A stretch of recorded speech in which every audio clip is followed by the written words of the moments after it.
Oh, we're live. Yeah, we are. It's been a minute. Hello, everyone. Welcome. Didn't see you come in there. I was as surprised as you were on that one. Wait, what does he say? Well, so I was looking over there where I'm supposed to look, and I looked over here, and it wasn't quite there yet. And I was like, wait, am I supposed to go? It's been a long time. Yeah, you are supposed to go. What's going on, everybody? Welcome to maybe the last Mythos Monday ever. You think so? No, I don't know. I hope not. No, we are looking at changing some things here on the stream.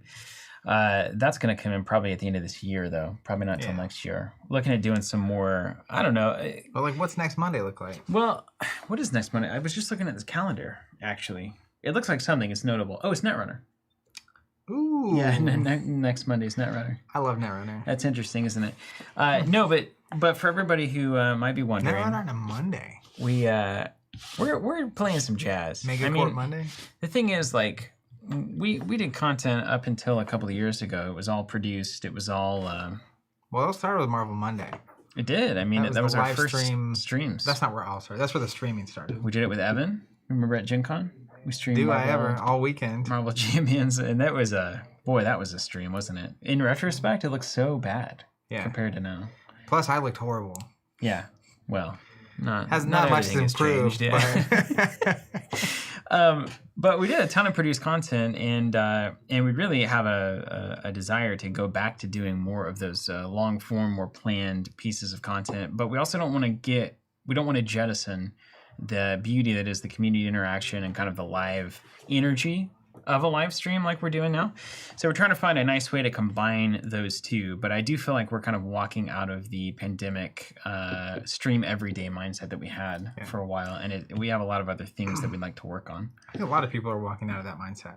Yeah. And we've even seen it just in terms of my own life too. How often people have 4 hours to watch a stream. Yeah.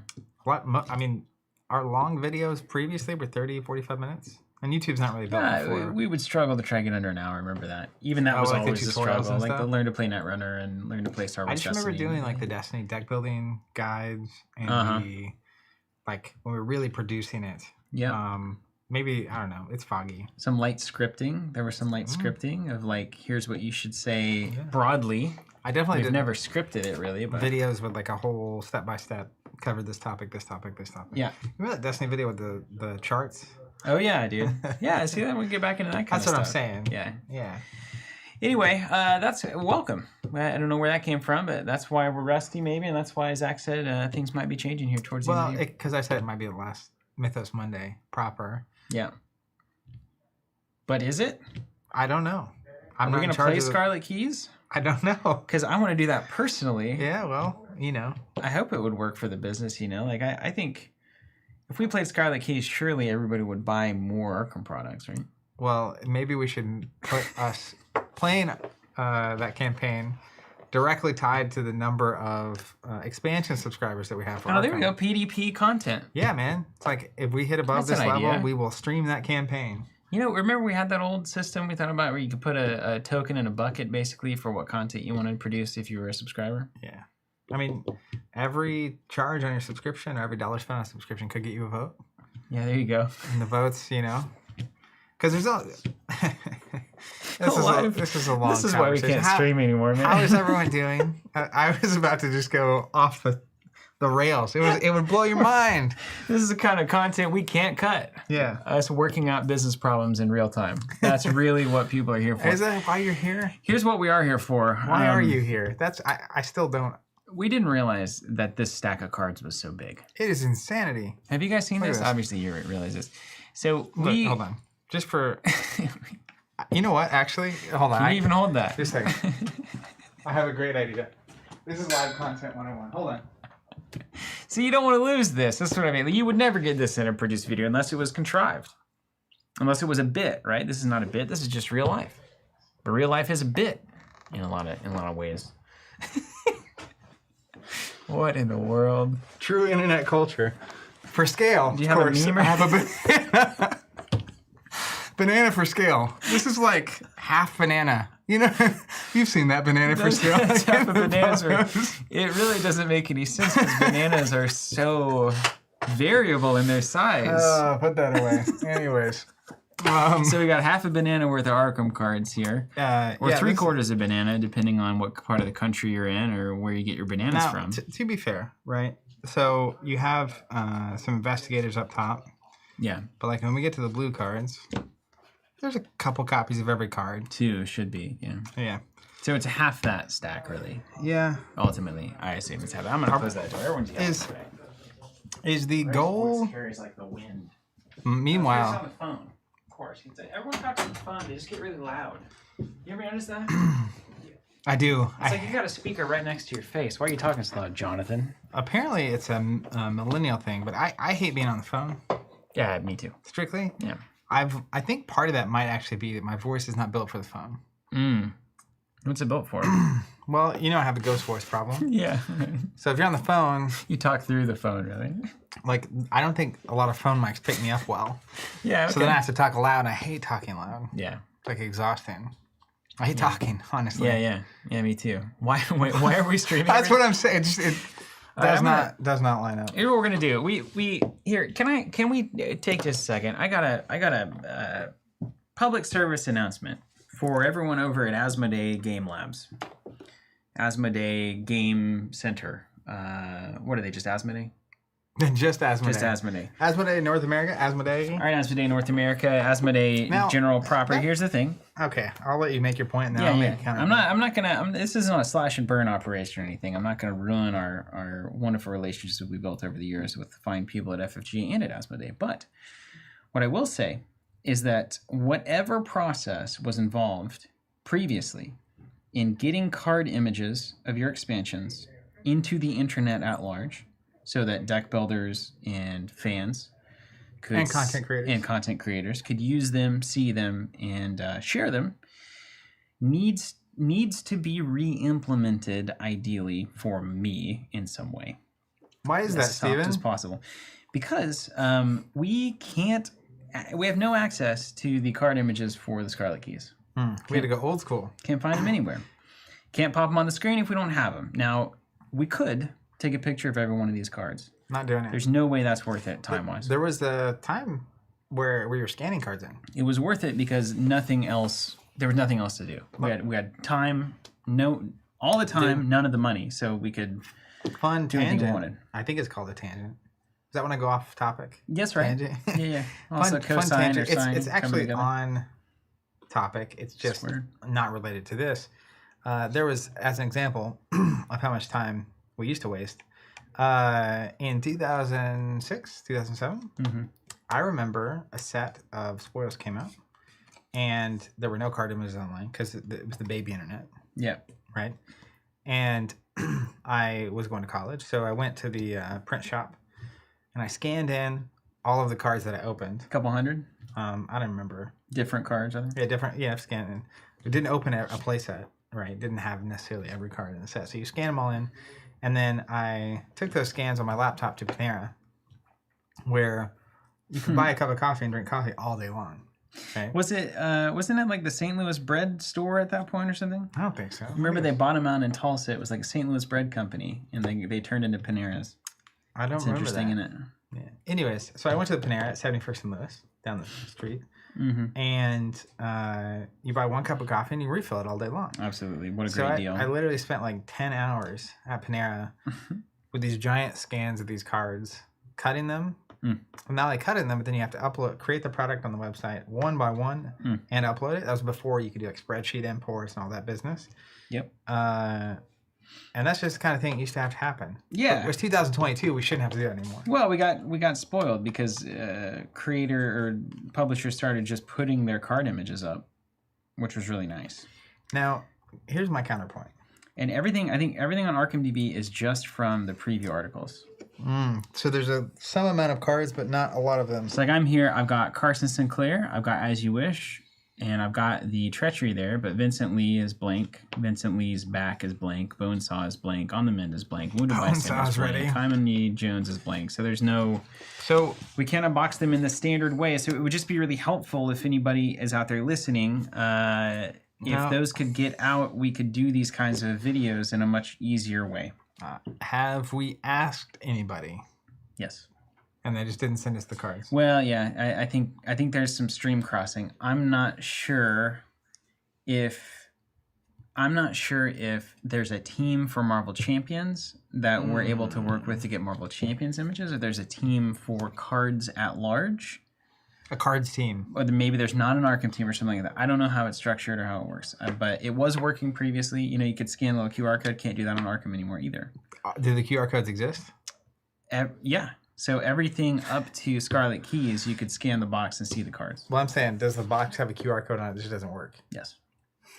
That's been the case for Marvel Champions packs for a long time now, though. Jonathan Murray, of course, once again asking for a Destiny stream. You know what I miss? I miss the old gal. You miss Destiny? Yeah, I do. Yeah.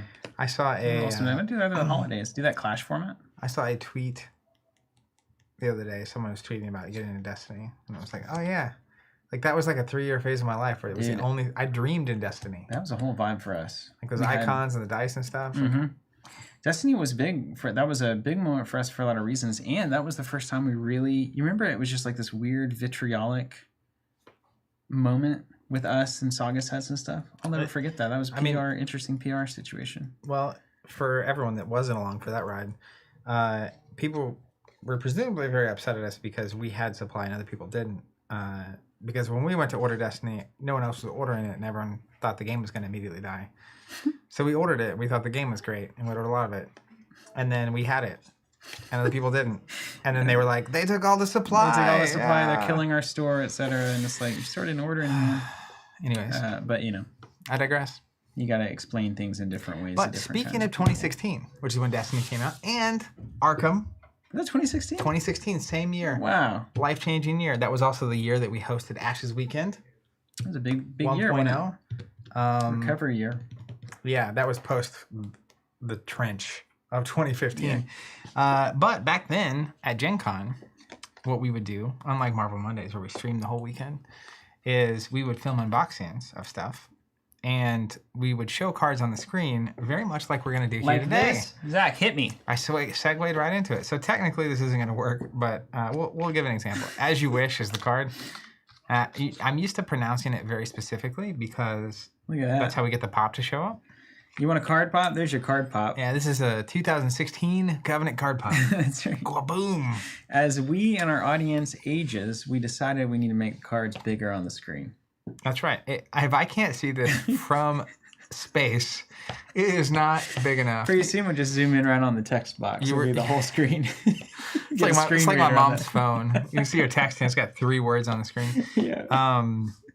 I will say, like, we make a lot of jokes about getting old, which is true. But you showed me a button on the website, which was may she rest in peace last week.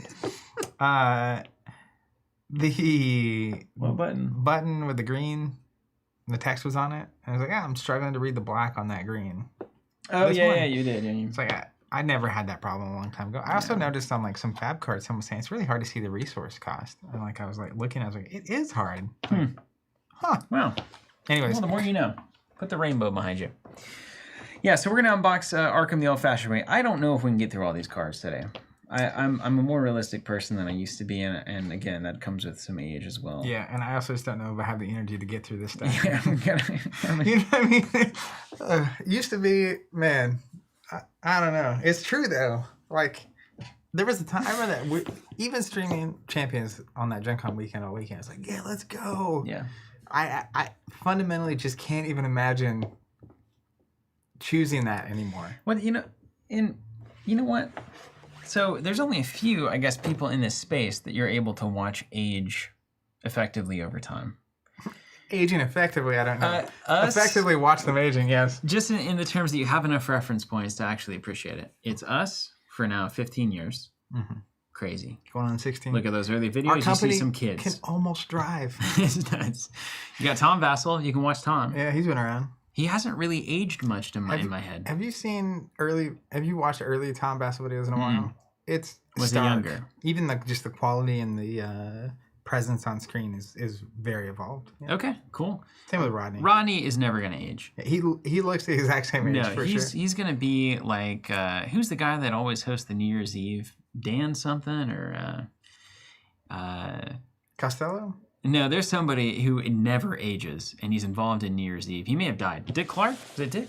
I think he did pass, yeah. I think... Ryan Seacrest? Yeah, Ryan Seacrest, great. Or Carson Daly. Yeah. You know, these guys. Anyway, these robots. Paul Rudd is another ageless. 100%. I mean, isn't Ronnie the Paul Rudd of tabletop ultimately? 100%, yeah. My gosh. Mm-hmm. We need to do like a buddy comedy content mashup. Those two? Yeah. Where it's like him and you, and like you're like getting into trouble and trying to like get him to, play craps in Vegas or something. Yeah, and he's like, I don't know, but... Rodney and I have spoken a lot. He came to Ashley's Weekend way back, which was a great time. But at some point, so you were talking about doing content that isn't the live stream. Yeah. And there's a lot of things I think both of us would love to create in terms of content that I think would be enjoyable, educational, entertaining, etc. And doing something with Rodney would be so fun. Yeah. I don't know what it is. Maybe it is that. It's like, hey, Rodney, you want to go to Vegas with me? We're just going to play games, I swear. I want to do something with the professor, the old Tolarian professor. That professor at Worlds? Yeah. He's a nice guy. He's getting into Fab more, so that might be possible. A lot of good ideas here. Did you see that one of the actors from Cobra Kai, the Netflix show, I believe, about... the post-Karate Kid stuff, yeah. One of the actors is now big into Fab, even started a podcast about Fab. Okay. Didn't know that at all. Yeah, crazy. Wow. World. Anyways, this card, are you ready to do this? Yeah, let's start it off, dude. Officially. And good to chat with you all. I've seen a lot of comments come through. I guess I might want to actually read those. I will say, Matt Cole, appreciate it. Good to see you, buddy. Says Thursday. This is the Arkham stream. He'll be talking about Destiny. Matt is a big Arkham player. If you didn't know it, I didn't know that. Okay.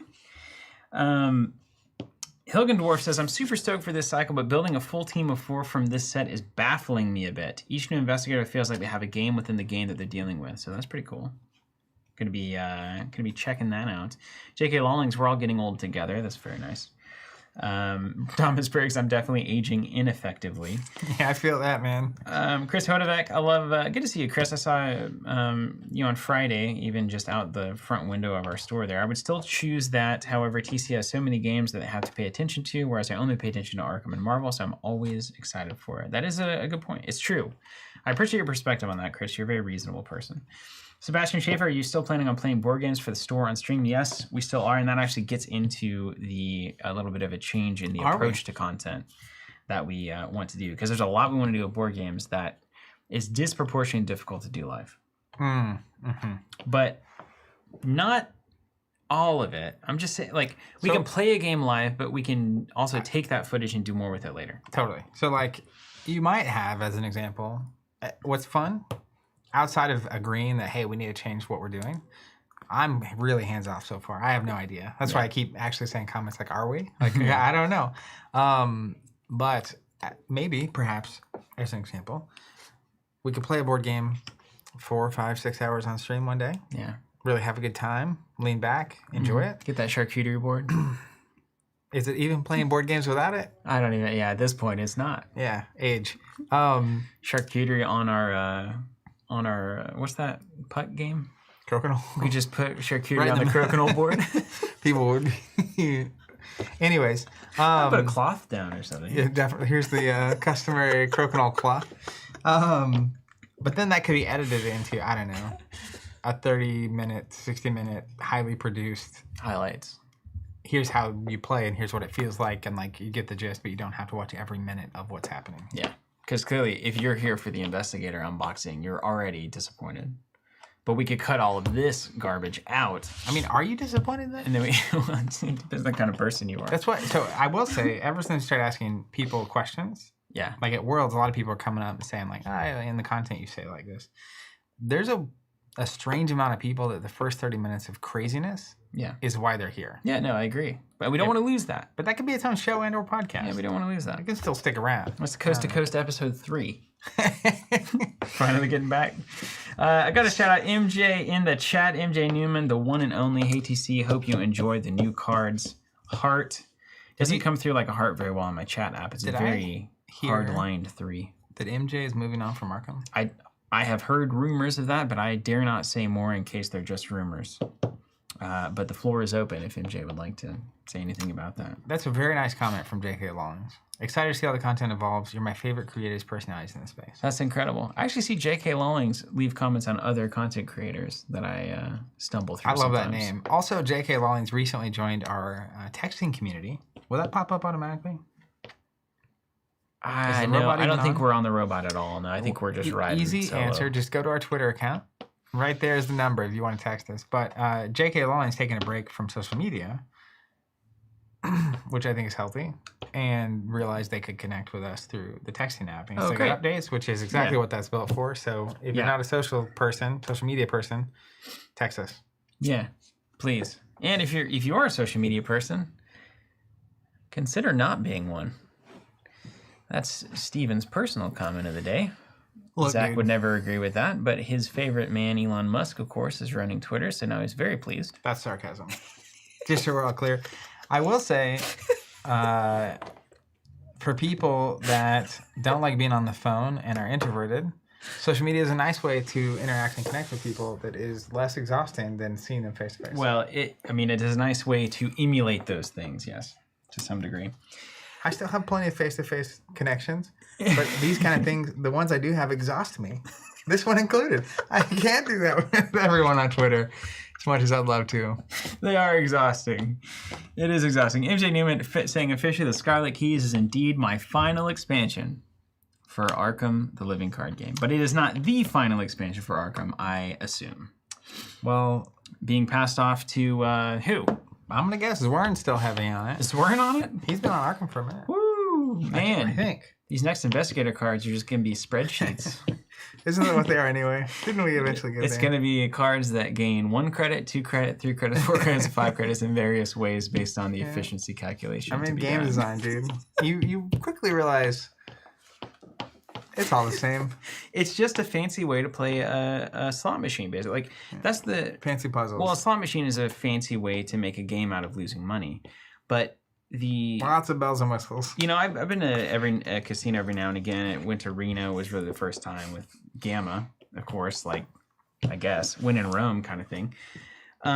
And you know, the slot machines aren't even really about the gambling anymore, are they? I mean, it's really just about visual insanity, and it's active, and you hit a thing, and then suddenly you're Daenerys, and you've got to choose which dragons to use, and it divorces you so much from the fact that you're losing money, that you're just kind of like lost in this world of nonsense, like Farmville on steroids. But these games, of course, are nothing like that. They're very wholesome. But what it is a series of numbers that has to go one way or another, yeses and nos. So do you pass the test or not? How many cards can you put in that are going to change the outcome in different kinds of ways, so that the experience can keep being exciting, even though it's always the same? That's where the story in Arkham plays a big role. Is very relevant. Yeah. Marvel Champions, I think we feel that drag more. Yeah. In that, and Lord of the Rings LCG, we felt that drag very significantly, where it's like, this is the same problem I'm solving every time. Yeah, and some people absolutely love solving the same problem over and over again. Yeah. Slightly more efficiency over time as your cards get better. My wife plays solitaire on her phone. Yep. Just like when she just needs something to do and take her brain off things and like something to occupy. There's science behind this. I'm reading that book Jonathan won't stop talking about. Flow? The Art of the Impossible. Art of the Impossible. And flow is a part of it. Yeah. And, you know, I just hear the guy, author, saying, like, the prefrontal cortex loaded with dopamine. Anyways, it is. It's like it takes up the active part of your brain enough that that's what slot machines do, too. Or like the video poker you play, like at the back bar, specific example. It's enough of a thing that it keeps your mind there. And you can just slide. It's a blissful kind of sleep you fall into, isn't it? Into nothingness, yeah. Yeah. Wake up in the alley.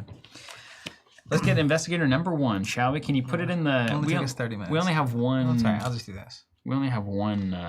that's going to make a lot of people very uncomfortable. Carson Sinclair. I can't put him normally. We could turn the board, but we won't. Yeah. For your... I'll just read his card real quick. He's the butler. His stat line is exactly what you would want. It's a 2/2/2/2. I love that. I told you you'd love it. Already. Now, what faction? Guardian? Blue? Archaic? Mystic? It's been too long. Guardian. Blue, yeah. Yeah. Now, I also mentioned it's been a long time since we've Arkhamed. Yeah, it has been. So this is going to be interesting. All right. He has a trait, Assistant. Okay. You may take an additional action during your turn. Okay. Which can only be used on the below ability. Oh, so you get a free ability every turn. Yeah. Choose another investigator at your location. They immediately take an action as if it were their turn. Limit once per round for each investigator. So you can do it 4 times. If somehow that was... Can you choose yourself? I guess that wouldn't make any sense, right? No. But it would kind of make sense. Can you choose yourself? Another investigator? Okay. Yeah, at your location. So you can do it 3 times and then have 1 action remaining. Playing 4-player, you could literally give everyone else an action and still take 1 action. Still take 1 yourself. I mean, this is an investigator with a built-in free action. You just have to give it to somebody else. But my gosh, that's... He's the butler. It makes sense. That is unbelievably good. His health and sanity is 6 and 6, which is fine. His superstar effect, +0, draw a card. You may resolve this effect anytime another investigator at your location resolves the superstar effect. All right, hold on. Can you put it on the thing? Yeah. Just show the board empty. All right, I can actually read this from here. Yeah, crazy enough. Draw a card. You may resolve this effect anytime another investigator at your location resolves the superstar effect. So every time a star is hit at your location, you draw a card. That's fantastic. I love this so much, man. This is the kind of Arkham I want to be playing. This guy's crazy. Yeah. See, here's the thing about easy. You don't have to play a lot of Arkham to know if you fundies. 1, extra actions are great, super great. And then 2, any superstar effect that does something that is non-conditionally good is fantastic. How many times have you drawn the star? I know, dude. In the middle of the game, and you're like, "Oh my gosh, it's amazing!" Yeah, and the then it does star nothing. effect is like +2 on every investigate for the rest of the turn. It was your last action. It was your last. Like, okay. Card always good. And not only is this always good, it hits anytime anyone at your location smacks that star. That's really awesome. Come on, dog. This is and top it all off. This art is done by the legendary Magali. No way. Yeah, top. This is really a top tier card, tier S, whatever that means. Let's look at his deck building requirements. So when people are chatting, you can't read. That's why I picked it up earlier. I was like, why couldn't I see it earlier? Yeah, so let me just read. I can read upside down. Deck size 30. Secondary class choice. At deck creation, choose Seeker, Mystic, or Survivor per secondary class. What does that mean? You get a secondary class. Deck building options: Guardian cards level 0 to 5, Neutral cards level 0 to 5, up to 10 level 0 to 1 events and/or skills of your chosen secondary class. That's so awesome. So you choose a secondary, and then you get 10 skills or events. Deck building requirements: do not count towards your deck size. 2 copies of As You Wish. I got that here. What else before we have anything else notable? Yeah. I love the way these are designed, where you get to splash where you want. Selfless to a fault. Yeah, weakness. And 1 random basic weakness. So, okay. As You Wish, skill card. Carson Sinclair only. Commit only to a skill test being performed by another investigator. 3 wilds. Let's go. If this test succeeds, the performing investigator draws a card. If it fails, you draw a card. Okay. Yeah, so no matter what, it's gonna be good for the team. Here's the question you gotta ask with Carson, and just based on what I'm seeing in the comment section about the Butler. Here's the question I gotta ask: is there a world where you play this character in a 2-player Arkham game? Is it strong enough to play in a 2-player game? I mean, yeah. I think it is. Well, because you get a free give them an action every turn. Right. So when you have a pair of investigators that want to be together, because he obviously gets really good when he's with other people. And he can be like, he's a guardian, right? So he can roll in here, you get him some stat boosts, he can hold a gun just same as anybody else. Yeah. So like in a 2-player game, there's 6 actions per turn, right? And you're increasing that by... He's actually maybe best in a 2-player game. Yeah, that's going to be a controversial opinion, but I'm here for it. Because it's right, because you're going from 6 to 7 rather than 12 to 13. Yeah, so mathematically, his free action is actually more valuable. Now, his other ability, the Superstar, is less likely to trigger. Right. But nobody draws a Superstar in this game. You know, come on. I mean, if you're already drawing Superstars, you're already happy. To me, the bulk of what he's doing is a free action. If there's an investigator that said you get 4 actions per turn, that would be one of the best investigators in the game. Yeah, Skids does that, doesn't he? But you have to pay like a bunch of money for it. This is literally just free action per turn. Yeah. Strictly. I think it's strong. I think I'd run this into 2-player. I haven't played Arkham lately. You get 2 copies of triple wild. Yeah, dude. Friendly neighborhood. It's quite as good. You wish. I mean, you just pump up your carry, if you will, you know? Yeah. You're the support class in the... And let's see how this comes back to haunt him. Selfless to a fault. Revelation. Put it into play in your threat area. Force at the end of your turn. If you do not commit at least 1 card to a skill test performed by another investigator this turn, take a horror and shuffle this into your deck. Ooh, it stays out. So you can't do anything. You're selfless to a fault. You got to keep contributing, or you take a horror and it goes back. This is like such a baby weakness. It's baby. Yeah, it's tiny. Because it's like, oh, okay, I took a horror and it goes back in my deck. That's fine. But like, imagine that it goes back in your deck and it's towards like the mid game, and then you draw it 3 to 4 more times. You brick 4 card draws off of this thing. I mean, he's just got to have a way to remove sanity. Yeah, right? good luck with that. It's built in. Well, I'm more worried about the fact that the draw after the turn that you're taking is now consumed by this dumb card that does nothing for you. You're going to plan to stick with your partner, and you're going to plan to give him skill cards. Because he also runs skill cards of a secondary class, right? Yeah. Advanced and skill cards. Yeah. So he's going to be like Mr. Assistant. Totally. Like if you wanted to run a Seeker, and I multi-classed into Seeker with all the things that buff Investigate, and like the freaking, with the 2 where you get the extra clue whenever you do it, deduction. And there's one that you draw cards when you succeed, right? Yeah. There's the not astounding revelation, but the look at the top 3, choose 1. This is great. This is just incredible. Hey, let me take the next one. Who's up? Right. You want to keep them in order? Yeah. This is a stack. I'll tell you what. Earlier, I don't know who said it, but they said, I love that they switched to this camera angle 10 minutes ago and we still haven't gotten the first card.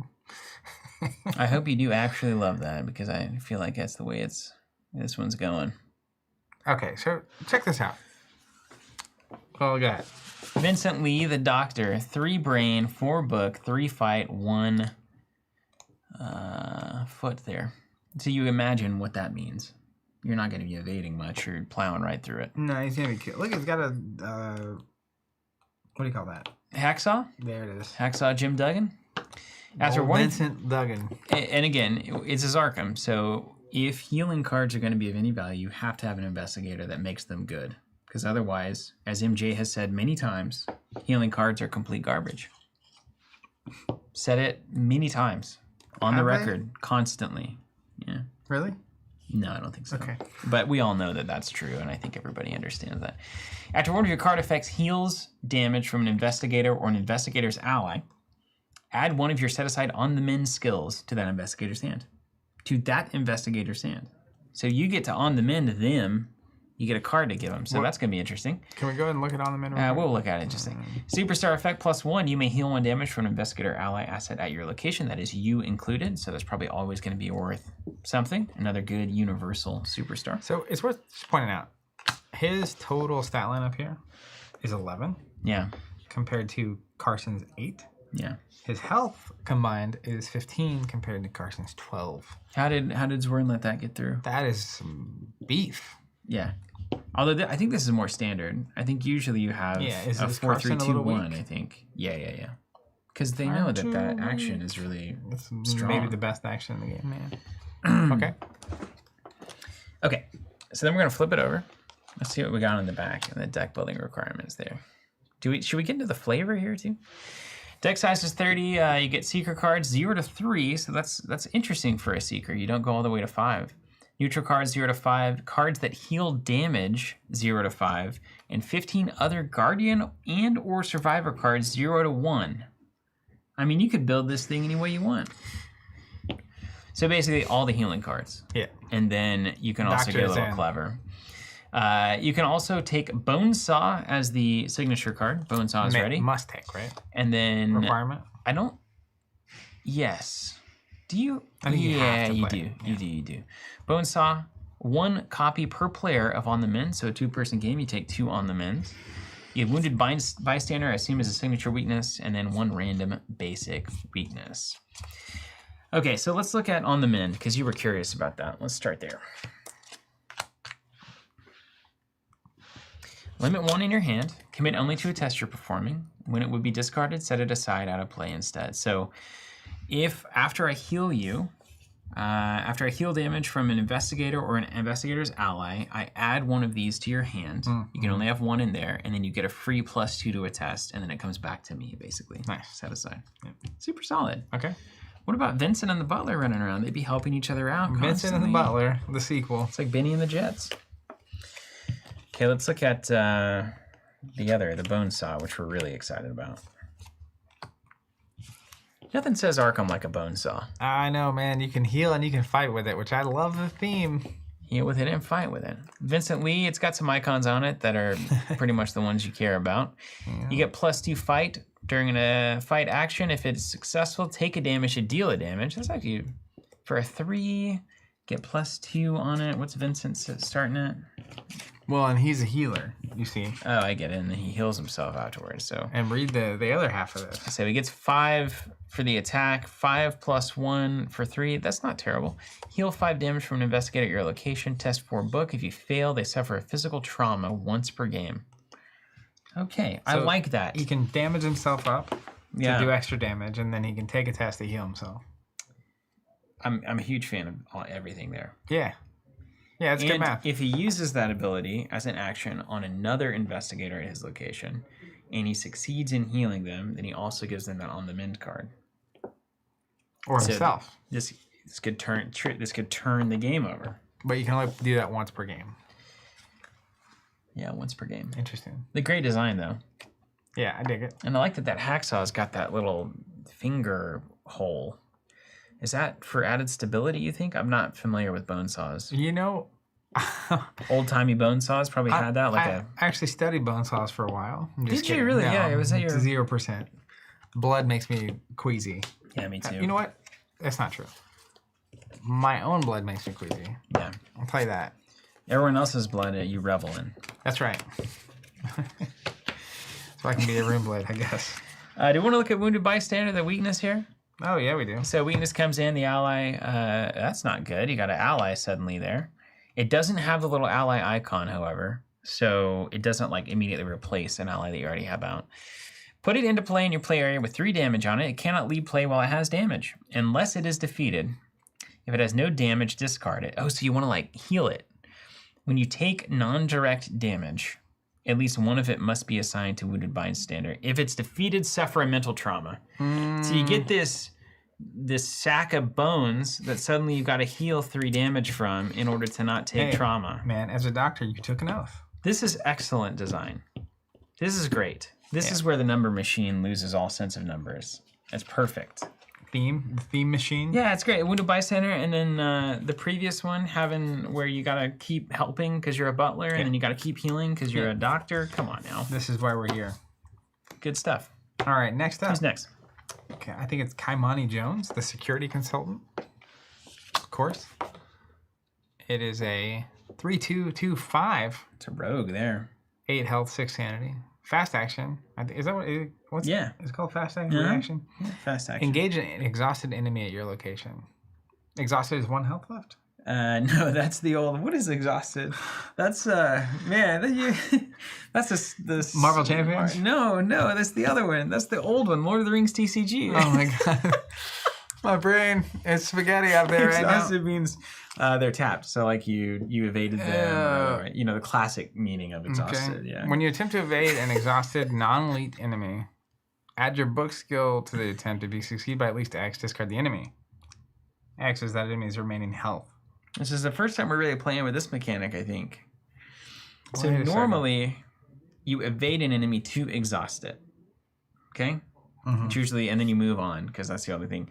This investigator, it seems like, is saying, okay, you've already evaded them. Now engage them. Now you can try to evade them again to effectively wipe them off the board. So it's its own form of fighting.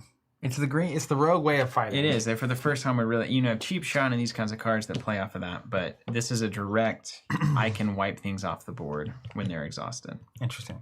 Okay. Let's look at that really quick. Now, wait a minute. Hold on. What's his, is it a non-elite enemy? Yeah. Okay. And then what's the superstar? If there's an exhausted enemy at your location, you automatically succeed instead. Okay. So most of the time, that's going to be hopefully on your second evade roll where you're trying to Bugatti it, and then you get a free immediate success. Got it. Deck building. Rogue cards, level 0 to 5. Tool cards, level 0 to 4. And neutral cards, level 0 to 5. Deck building requirements, grappling hook, Agent Fletcher, cool. and a random basic weakness. Bonus experience, you begin the campaign with 5 additional experience. Come on now. Does not affect the number of weaknesses you must take in standalone mode. Well, that's why you're playing this one.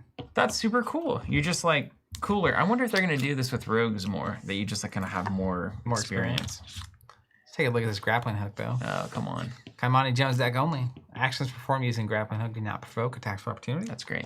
Double action. Exhaust grappling hook. Take up to 3 different basic actions from the following list in any order. Engage, invade, evade, investigate, or move.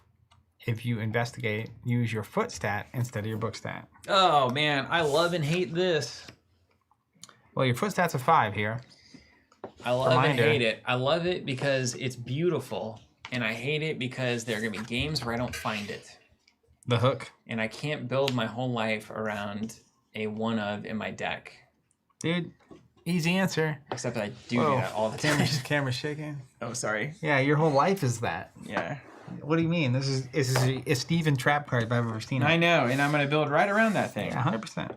Now, that said, it is an item and a tool, so handy-dandy backpack. Of course. Can fish this one out. Of course, in a level 2 backpack. Level 2 and you start with backpack. experience. Easy. You can go right in there with 2 backpacks. That's right. And boom. 2 backpacks, odds are one of them's got a grappling hook in it. You know what I mean? I do actually know what you mean, and I agree with that. And there's also some search cards maybe you could get into. Is there some search for a tool cards that they have in the game? There must be. Well, hold on, I'll check it out. I think I played that card all the time, the search for tool cards. Yeah, you found them. Well, because I was playing green for a minute. Started a company with one. A tool? Yeah, agreed. Agent Fletcher. Or someone that can find the tools. I don't know. Weakness, 233. And then Blanky Cat saying something that makes it where I can't read this card. Prey, Kymani Jones only. While Kymani Jones is evading Agent Fletcher, reduce their book value to a 0. So you can only evade with your actual evade stat, which is still fine because your evade stat's a 5. Yeah, this is like a perfectly fine weakness card. There's no searches for tools. You just searched and failed. Wait a minute. Tools can't find tools, bro. You have a tool belt, but it doesn't really work as well as you want it to. Maybe it was a hero that finds tools that I'm thinking about. So the tool belt is coming up, actually. We'll see that in this one. You want to take this one? It looks like Princess Leia. Yeah, sure. I'll take it. Yeah, okay. Also, at this point, I am 1,000% sure there's no way we're making it through this thing. Oh, man. What time is it? 2:20. We've only just begun. Just for... Do I need banana for scale? Did you notice Matt Cole saying exhausted means they are tapped? It must be about 20 minutes behind on the stream there. Or he's just really slow typer. I don't know which one it is. He's like a sloth. Also, Blanky Cat, correct.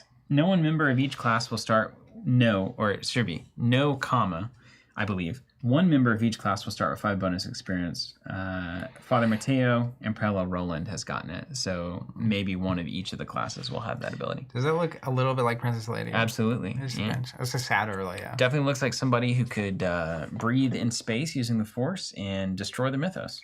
Well, apparently in Star Wars, dating all the way back to A New Hope, when the Death Star gets blown up and TIE fighters and there's explosions in space. In Star Wars Galaxy Land, there's oxygen in space. Maybe humans didn't even breathe oxygen in Star Wars. Who's to say? They might breathe the void directly. Anyway, yeah, not the worst part about the movie for sure. Amina Zidane, the operator. Oh, like an old call operator. Yeah. Beautiful. 3333, notably better than the Butler in every way. Well, literally just 50% better on stats. Chosen, but cursed. Amazing how our heroes often have that problem. When you play an asset, as a reaction, you can reduce its resource cost by 3, and it enters play with 1 Doom on it. This is a Zach Bun special here. I love it, dude. Look, Doom counter is already going to click it up.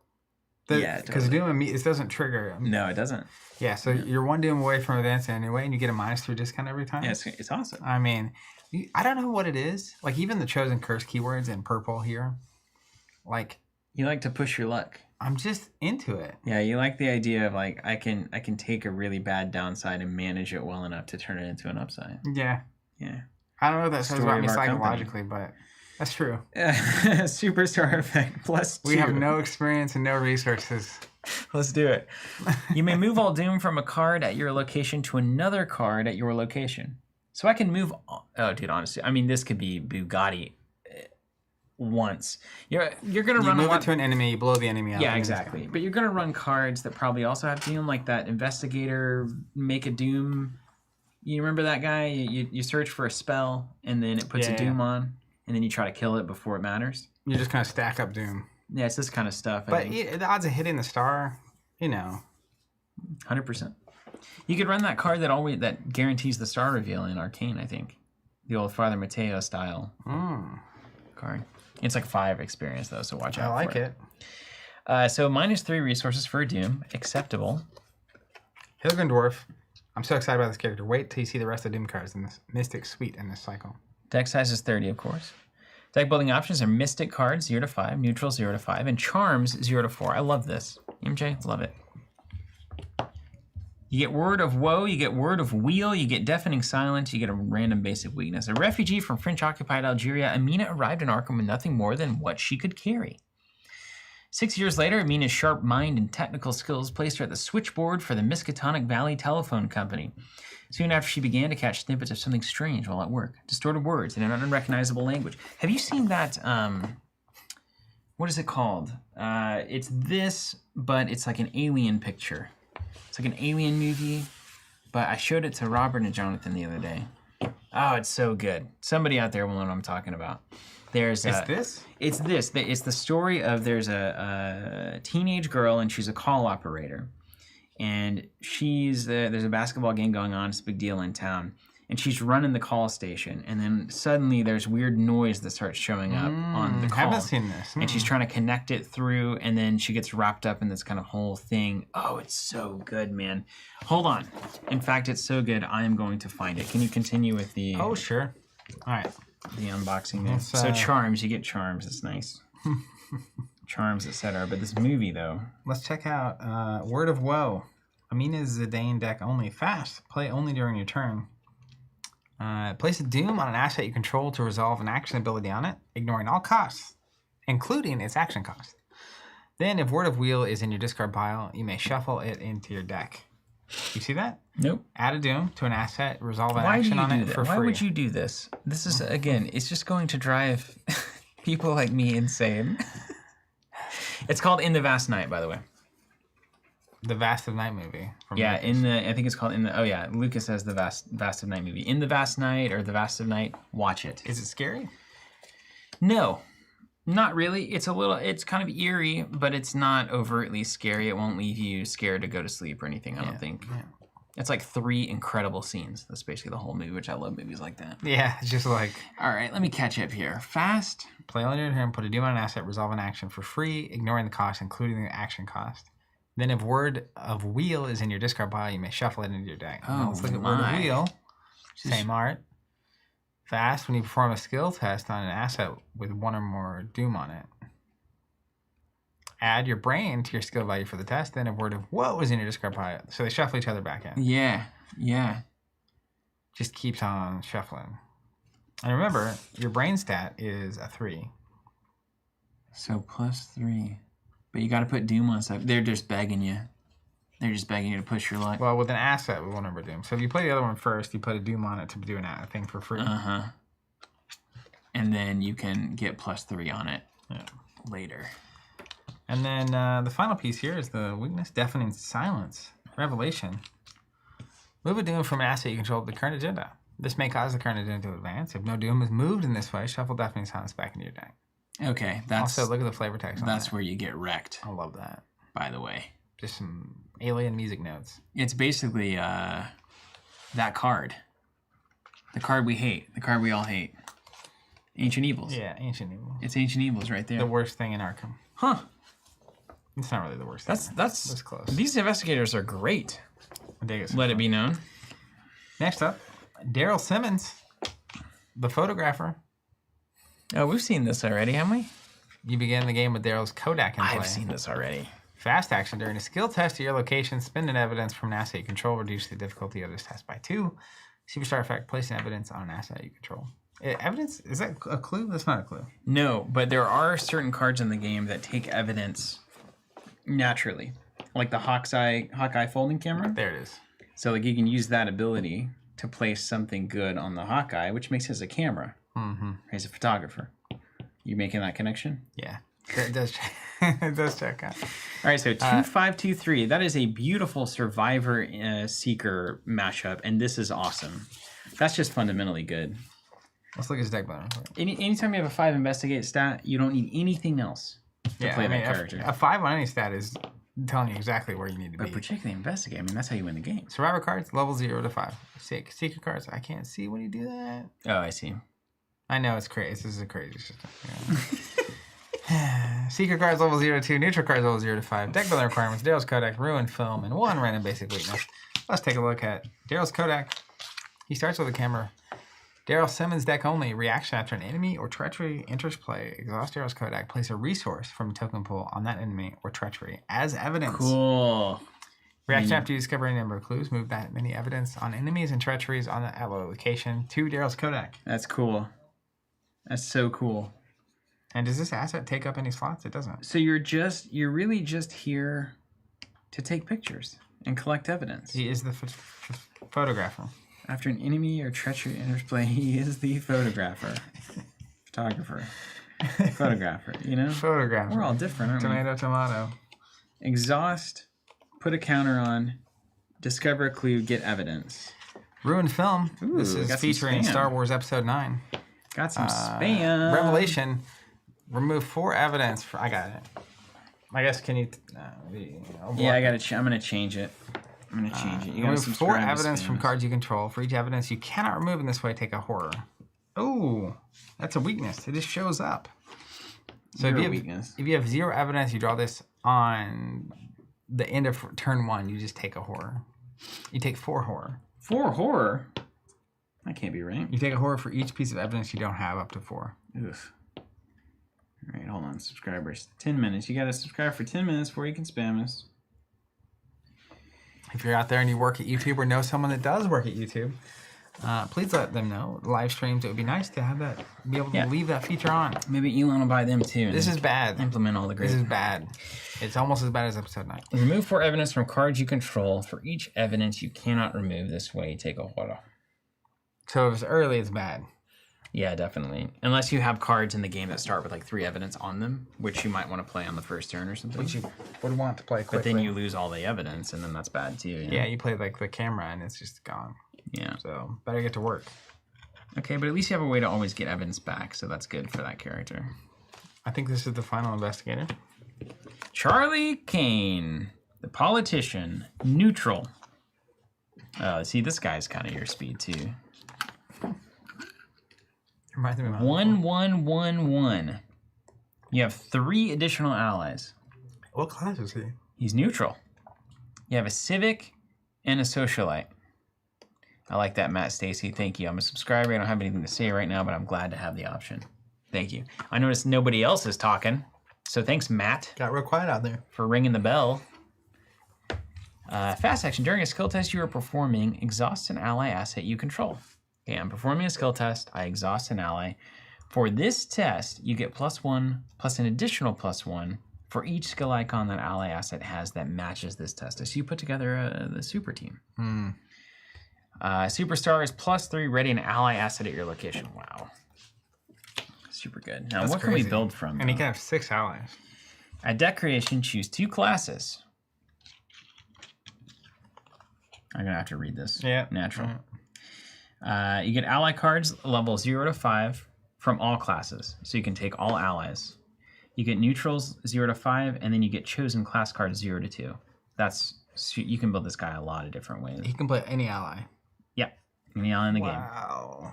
And then we have Bonnie Walsh as his signature, and then Burden of Leadership and Random Basic Weakness. Let's take a look. Jeff Smith saying, isn't that the same guy from the Charisma art? If so, nice tie-in. I think it is, yeah. It totally is. Very cool. Love that. My taunting has caused the chat to explode. Yeah, they exploded. Good job. Terrence even lurking here. Play some Keyforge. I'd have more to say. You guys just listening in the background. You guys just have the white noise on, of us. Two young men discussing tabletop games. Semi young. Doesn't really matter what the content is. It's just the fact that it's enjoyable and it's there. Alex Becker, what's up? You out there delivering Packages. Bonnie Walsh has 2 wild icons, which great question. Do they consider? Are they considered matches? I think so. Are they really considered matches? Must be. A question mark doesn't match a fist. But a question mark that can be anything could match a fist. But when can it be anything? At any time? See, I don't get bogged down in these details. At any time can it be anything? His signature ally must work with his ability. You'd think so. And if not, that's a mistake. Try the Kane deck only. After you exhaust Bonnie Walsh, ready another ally asset you control. That's unnervingly great. Exhaust her. To do anything, right? For whatever reason, ability or otherwise, and then you get to use another ally again. Now, allies don't have like a natural way of exhausting, right? Hold on a second. No. They don't. They can be exhausted by things. Usually it's abilities that exhaust them. Usually abilities exhaust them. Usually it's the bad abilities of your friends. Helga Dwarf saying Bonnie would give +3 to any task and she readies another ally. Because he's +1 plus the number of things that match. Yeah. And then ready an ally. That's awesome. Yeah, it's so good. And then there's a number of allies that exhaust to do some awesome ability, and then you can use them twice with Bonnie. So this is the deck for the people who are looking to like break the game. Build an engine. Because they will. Yeah. And it's the deck that once set up in the game is just kind of unstoppable. Yeah, it will be. So out of these, and then we got the Burden of Leadership, last one. Yeah. It's a heavy hangs the crown. Burden of Leadership. If you control no ally assets, shuffle it back into the deck. Otherwise, for each ally asset you control, either exhaust it or deal it 1 direct damage and 1 direct horror. So probably exhausting them most of the time. Here's a question for you. Yeah. The audience at home wants to know, who's your favorite investigator out of the box? Zoom out for a second. My favorite investigator, if I had to play one, or got to play one right now, would be Kymani Jones. I dig it. It seems like a rogue that gets a lot of mileage out of what rogues want to do using that exhaust icon. It also encourages you to build up that book stat, which means you might well be able to do a little side investigating also. And a 5 on the foot. I love the alternate style of play where you can evade rather than shoot your problems away. Yeah. But then you can also kind of like get real problems out of the game with that ability as needed. So I'm a huge fan of that. Yeah. Grappling hook's super good too. It's so fun. Yeah, how could you not? I mean, come on. And you feel cool, like I'm an old spy type, A security consultant. Yeah, right. Security consultant. Yeah. Ambassador. Yeah. I like a lot of these actually. Like I would play. I think Amina is probably my favorite. Yeah. But I would definitely play multiple of these characters. Mm-hmm. Like and enjoy it. Even Daryl is like just kind of cool. I'm super interested in the Butler as well. He's so good. Yeah, I'd play the Butler. Yeah. What's the general take on these investigators in the community? I haven't been paying attention at all. I think the most immediately appreciable one that people have been talking about is Daryl, because it's just such a unique style of play, collecting evidence and he's taking pictures. And like you said, the natural 5 investigator stat, that's gonna bring a lot of value no matter what experiment you're running. It's weird out of red, right? It's so strange. Yeah, super strange. But that's why it's so interesting, because it's naturally going to be great. It also has a really fun side play style that is kind of easy to appreciate. You have a very clear deck building direction with evidence-based cards. I think it's a really good one. If you're coming into the box for the first time and it's like, I want to build something, but I don't really know how anything's going to work in the campaign, that's a pretty safe bet. Like, I know that this is always good. Yeah, seems good. And then Charlie Kane is going to be insane. Any investigator with a 5 book or fight and also no ones. Yeah. That's usually the death knell. Yeah. Although a 2 brain is... Hey, it's better than 1, man. I played once before. 1 is really bad. Yeah, Huggendorf saying, see what I said about the game within the game for these guys? They're super cool, though. Yeah, exactly. There's a lot to consider here. Apparently Charlie is a fan favorite. I can see that. Yeah. I mean, that's a wide open field right there. Let's drive this bus right off the cliff, All man. right. Gotta get my stretches in. Back to the board. All right, now this is nice because a lot of these we have 2 copies of. So I can hit 1 here. I can hand you 1 to read. Hunter's Armor. That's a 4-cost asset. Customizable. Well, what could that mean?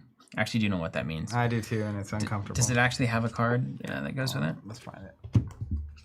I saw these earlier and didn't know what they meant, but now suddenly I do. You know, I actually have a lot of thoughts about these cards. Look at the card backs. They're different. Yeah, they're like more purpley. Yeah. Which one's which? This is the weird one. Yeah. So this is what? Hunter's Armor? Yeah, it's customizable. So here's the crazy thing. You have to buy the armor. You don't even have to buy the armor. You start the game, you decide I'm gonna put my level 0 Hunter's Armor in my deck. And I'll play it as a 2/2 soak for 4. That's an acceptable thing. But then as you level up, you can spend experience to make Hunter's Armor better. Okay? Okay. So you might say, well, for this investigator, I'm going through and I want this to be Hex Drinker, Armor of Thorns, Enchanted. And so that's going to cost you 7 experience. So you might buy the 3 here. So that costs you 3. And then that costs you 3. And then this costs you 1. And then at the end of the thing, you're like, I've invested 7 into this armor in my deck. And then every time I play it, it has these abilities now. And how do you track that? Do you like actually mark on this card? Yeah, I think so. Or like a sleeve that has a little dry erase on it. Yeah. Or you could just write it in your notebook, like you normally would. Yeah. You said you had a lot of thoughts, so tell me more. Well, I don't actually have a lot of thoughts. My initial thinking, just to play the devil's advocate, I think the first thing you think when you see these is, oh my gosh, this is the coolest thing ever. That's what I thought. Because, like, Arkham's already thriving on customizability. How I level up my deck is a way for me to express myself through the game. And what character I pick and then how I level that character up are very, like, identifying characteristics. So I feel like in Arkham already you can find a character and a play style that is entirely what you're looking for in the game. So then you add the customizable things, and the first thing, like I said, is like even more customization. That's amazing. But then you're kind of like, I mean, at what point should all of Arkham's upgrades just been this? Just you have a piece, everybody's got a body slot, a hand slot, a foot slot, whatever, and you just, choose to upgrade it as you go along, which is kind of what you do, but you don't have to have all the extra cards. Even when we see like a card have a level 2 and a level 4 and a level 5 version of the same card, it's kind of this. It's kind of this. But then I don't think that actually. So as you lean into it more, you're like, you know what? It is kind of nice to have an offshoot of very special items that can be taken in a number of different directions. That is less controlled than the given to you upgrades that we've seen previously. So I'm cool with it. I mean, I think it's very, very difficult to balance. Like, how do you balance Hunter's Armor with 5 effects that are all maybe synergistic or compounding versus a singular card that did one thing a little bit better than its predecessor? A little bit easier to balance, but I think it'd be fun to play with. I do think there are moments in campaigns where my deck is kind of what I want it to be. So having little things you can tweak without actually swapping cards out is nice. Yeah. But it does feel like you're sort of doing... You're finding space somewhere to expand the options that isn't just linear. Yeah. Which can be great or complex. Sure. Yeah. But I guess if you upgrade one, does it upgrade both? Yeah. Yeah, your Hunter's Armor basically just, anytime it enters the game, it comes with whatever customizations you purchased. So, and I don't know exactly how you buy them, but I assume the boxes, looks like PMK is saying each XP is only half a level, which is interesting. That would be a very surprising to me and confusing, because there's 3s. Yeah, 2.5 levels, what does that mean? Well, it also might mean that you buy it once and it applies to 2 cards. So it's Yeah, a yeah. half off discount. That's true. Yeah, because that is what happens. Yeah, it's interesting. So it's really good. What's an example of some of those abilities? Yeah, there we go. Well, the first one is Enchanted, gains the Relic trait, and takes up an Arcane slot instead of a Body slot. That's cool. Another example is Durable, gets +2 health. Hallowed gets +2 sanity. Lightweight, armor gets -1 cost, and Plane does not provide attacks of opportunity. Hex Drinker, after 1 or more damage or horror is assigned from a treachery effect, draw a card. Armor of Thorns, after 1 or more damage or horror is assigned from an enemy attack, you may exhaust it to deal damage to an enemy. Okay, I mean, yeah, that's tight. That's really cool. Now, these could have been printed as like 7 different cards, and I think we're getting a lot more mileage out of 1 card. That's what that I was gives kind of us saying. 7, Like, 7 cards. 2 copies of this and this and this and this. Yeah. And it's like, sometimes like a level 5 is like almost what you want, but not quite. Yeah. And so you don't ever do it, but this might actually get you to play something like Hunter's Armor to go down a very particular... Like maybe you just upgrade the armor the whole game. The Zoe survival knife thing that I had going on, it's like this ability to do automatic damage is like... would work for her, but not... Maybe an upgrade isn't playable by her because I'm spending XP on a bunch of other stuff I don't need, kind of a thing. So yeah, maybe it's just a lot more mileage out of a single card, I guess, more than anything. Next up, didn't mean to smack you. Runic Axe, another customizable, 4 charges, replenish 1 at the start of each round. I like that. Fight, get +1 for the attack. You may spend any number of charges to imbue it with many different inscriptions. You can give it accuracy, so you can spend 1 charge to get +2. You can spend 1 charge to get +1 damage. So what's wild is like you could make an attack, spend 4 charges to get +4 damage. Yep. That's huge. Tremendous. But then it's out of charges. Yeah, but it gets 1 every turn at the start of each round. So then you replenish it, right? So it's like the big dumb enemy comes in, and then you can just like... And now this on Customizable has got to be nutty. Chris says Zoe's Magic Axe. Yeah. So Heirloom, -1 cost against Relic. Inscription of Glory. Gets an extra inscription. If this attack defeats an enemy, choose 1. Draw a card, heal a damage, or heal a horror. Inscription of the Elders. If it succeeds by an amount equal or greater than your location's shroud, discover a clue. Oh, notably, it says different charges.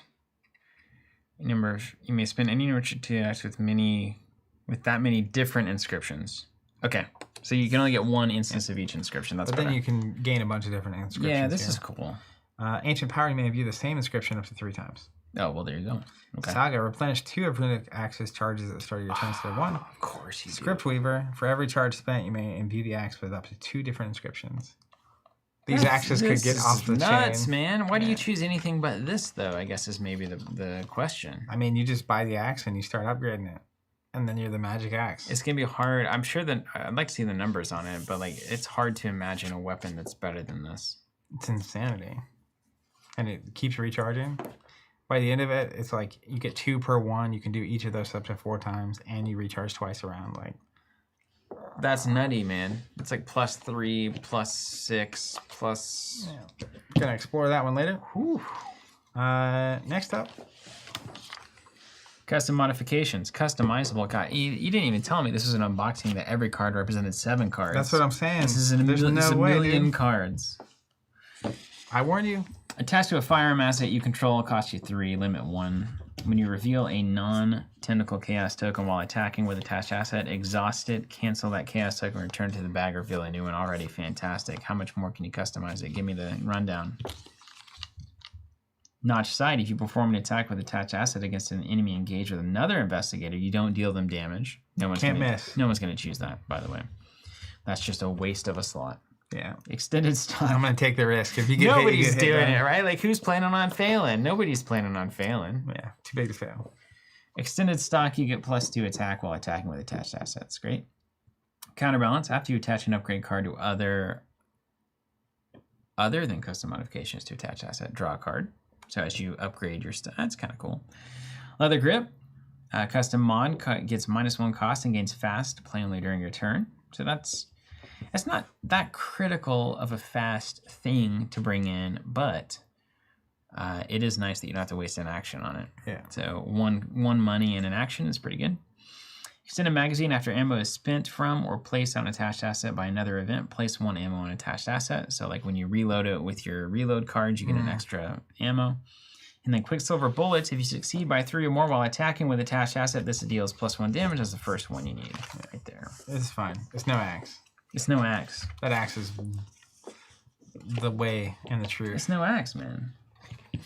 It is no axe. All right, this is a card that doesn't have a customization. You can only upgrade. Okay, check this out. We're getting some. We don't have the rule book with us, so. Yeah, who needs those? You can only upgrade to your allowed level. What's that mean? Do we have levels in Arkham? Does that mean like level 0 through 4 cards from that class or something? So you can only upgrade to the level 4. Oh, is that true? That makes them way less busted. I mean, does it? Yeah. A Runic Axe, as long as you can play level 4, you can get them all. Oh no, I thought you meant like. Okay, that's what you're saying. I thought you meant if you could only take level 4, you could only. So if you can only take like level 2 Guardian cards, you can only upgrade it to the level 2 stuff. Yeah. Okay, that's fair. Yeah, that makes sense. But still, this Runic Axe is one of my favorite cards. Like, it's clearly insane. I don't even know if it's my favorite. It is awesome. It's kind of like the new Time Worn brand. It's just like, well, this is the thing you do if you're doing it. So Weird does saying every 2 experience spent raises the level of the custom card by 1. What does that mean? Okay, so let's say you spend 1 on Heirloom. Just look this up. Hold on. 1 on Heirloom. I'm with it. Yeah. 1 on Inscription of Glory. It is now a level 1 card. Okay. You spent 2 on it. Okay. And there's 2 copies, so it's a level 1. If you can take level 5 cards, you can upgrade 10 boxes. You can basically check 10 boxes. Okay. Can we still break the axe? 4, 5, 6, 7, 8, 9, 10. Yeah. You literally can't do all of them. Okay. Yeah. So there's some control. There's release valve. Yeah. PMK says meaning you only put up to 5 XP into 1 card. Or see, it's not clear. Every 2 experience raises the custom card level by 1. You can only go up to 4, says Caitlin. Up to 4 what? I'm reading it, Zach. I'm done picking up random comments from the internet. How does customizable work? Arkham Horror. Dear MJ.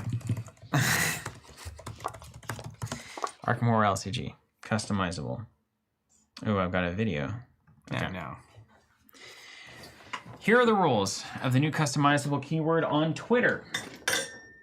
The artist formerly known as Twitter. Customizable is a keyword that appears. Each customizable card starts at level 0 and has a separate sheet containing a checklist of upgrades. Each upgrade is accompanied by 1 or more checkboxes, of course.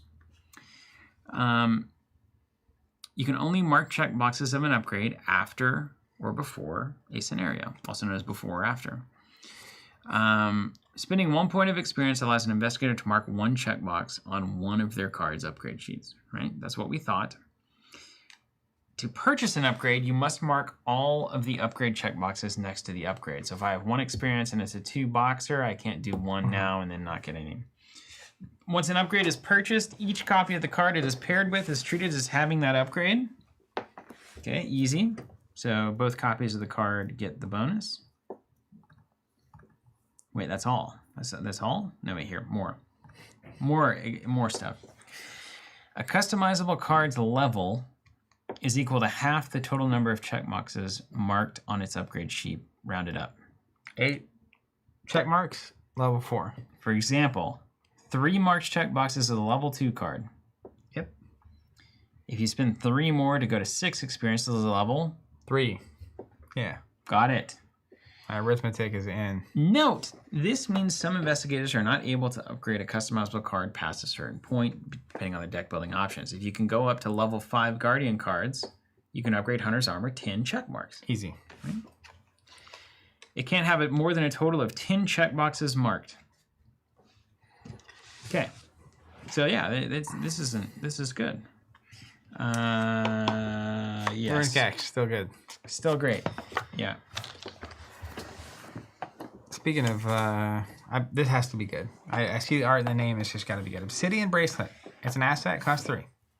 May only be assigned damage or horror dealt by treachery effects. may be assigned damage or horror to other investigators at your location. So it's a 3/3 that can soak for you and your friends. This is for the butler, right? Yeah, but it can only be through treacheries, which is most of your effects. Like your direct effects. Yeah. But 3 for 3/3 is fantastic. Yeah, Yes. 3 for 6 is especially a shareable 6. Yeah. Like protecting your friends. Yeah, that's great. That's wonderful. And 0 experience. That's exactly what you want out of Guardians. Yeah. We're gonna cruise. I'm here for the long haul. Bolas? I love bolas. You throw them, you trip people. I've seen these. Batman uses these in the old 60s show. The one cost event, it's a tactic. Evade, attempt to evade using fight instead of foot. If you succeed and the enemy's non-elite, attach bolas to it. They get -1 evade value. After attached enemy moves, exhausted. That's so good. Yeah, it's real good. I mean, for non-elite enemies, is there an upgraded version of this card? Like super bolas? Just so you could like do it to an elite enemy, you know what I mean? No, they don't let you mess with elite enemies with fun stuff. You just gotta punch them and do it the old-fashioned way. Lame. Okay. Yeah, Blanky Cat correctly saying the hand slot is the worst thing on Obsidian Bracelet, but I am happy to see other reasons to have hand slots that aren't just holding 2 guns. That's the kind of thing I'm gonna keep this train moving. Bolas is good. I like bolas. It's good, but you know, like everything that evades, is it? 2 cost event. Why evade when you could just kill them? Book, Fist, Breach the Door, Insight, Tactic, Police, test your hand stat with 1. If you succeed, attach it to your location with a resource on it for each point you succeeded by as leads. Reduce the location shroud by 1 for each lead on Breach the Door. So you pay 2, you test your Fist. For every test skill over 1, you put tokens on the location and those reduce its shroud value forever. 5 shroud, opening location, you whip out your 2 cost event, you see you have a 5 stat, you succeed by 7 because you pump it with a card. It has -6 on it, it now becomes a 0 shroud location. You can investigate to your heart's content, you can't fail. Cannot fail, too big to fail. I think it's good that there are ways to solve the problems that other classes have with the fundamental currency of the game, which is getting clues. Yeah. And that everybody can do this is great. I also feel like in any investigator that gets a benefit equal to the amount you succeed by on that test, isn't there someone that like draws cards for everything you succeed by on an investigate? There's all sorts of stuff like that, yeah. Yeah. That's where this gets like pays out. Yeah. Like disproportionately. I like this. Actually, a great deal. I probably would put that in every Guardian deck I had. Wow. Yeah. Went from 0 to hero. 0 to hero real quick. I need a hero. Grievous Wound, 1 cost event, 2 fists on it there. Ooh, it's kind of weird hockey stick, like spiky. Yeah, it's really thing. uncomfortable. And that guy look at his face. I just don't like actually thinking Is that a beard? about That's what a that would beard. feel like. Yeah. Tactic, fast. Play after you successfully attack a non-elite enemy using a melee asset, like your runic axe. Attach grievous wounds to the attacked enemy. At the end of the round, deal the damage to attached enemy. I do like free damage. Yeah. Free 99. Hit them once, they'll eventually die. It's also at the end of the round, though, you know, so they still get to swing at you if they're alive. Well, you just hit them and run, you know? Which a lot of times is just not possible. You've played Arkham. Yeah, I know. They come out on the treachery phase, and then they engage you, and then you can't do anything because they're sitting there, and then you attack them, put this on it, and then you take a hit, and then they die. Like, nobody likes that. Yeah. It's not good at all. Okay, you convinced me. Motivational speech. 0 cost event. Parlay. Choose investigator at your location. The investigator may play an ally asset from their hand, reducing its cost by 3. 0 cost. Choose a friend. They get an ally at -3. And yourself. Oh my goodness, it's so good with what's his name? It's what's his name's card? Charlie. Charlie. This is just a -3. I mean, it's basically, how different is that from an emergency cache? This is like a Black Lotus of Arkham. Can you immediately play the asset? Choose investigator location. The investigator may play an ally asset from their hand, So reducing it by 3. So it's basically a free action, but you basically emergency cache. You can play cash, play the ally, which is 2 actions, 3 money. This is one saving you action, the 3 action. money. Yeah, But and it's specific. you can also let your friend use it. Yeah, it's excellent. Of course, Yeah. you start with a cache, and then you make it better for various purposes. Yeah. Yeah. 1 in the chamber. Want to read that one? 1 cost event. Fast. It's also got icons, which everybody can see, of course. Play at the end of an attack or effect that spends the last ammo from a firearm. Add 1 ammo. You get +3 skill value for your next attack with that asset this round. I mean, it is the kind of card that I'd be drawn to. It's a +3 and an extra shot on a firearm. Yeah. And it doesn't cost an action. Would this go in your Mary's Got a Gun? Probably. Would you trade a card and a money for an ammo and +3 conditionally, which you may not need? What if your last shot kills the enemy? Then you save this card. I think you still spend it for the ammo. I mean, maybe you overwrite the gun next time. You also don't know if you're going to miss on that last shot. You have no idea. And if you do miss, having the ammo on the +3 will be really good. That is a fun card that I would play, but I don't think it's great.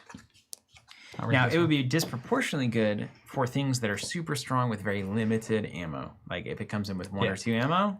Well, it's kind of like build. the action economy earlier. It's like if you only have 2 ammo on something, 1 extra ammo is worth 50%. If you have 7 ammo on something, 1 extra ammo is not really doing that much. Yeah, totally. And you notice, chat's got her back on this. That earlier one, that parlay action with the ally -3, that's the parlay. Is that what it says there? Mm-hmm. Does it say that here? Where does it say that? It definitely says parlay as a trait.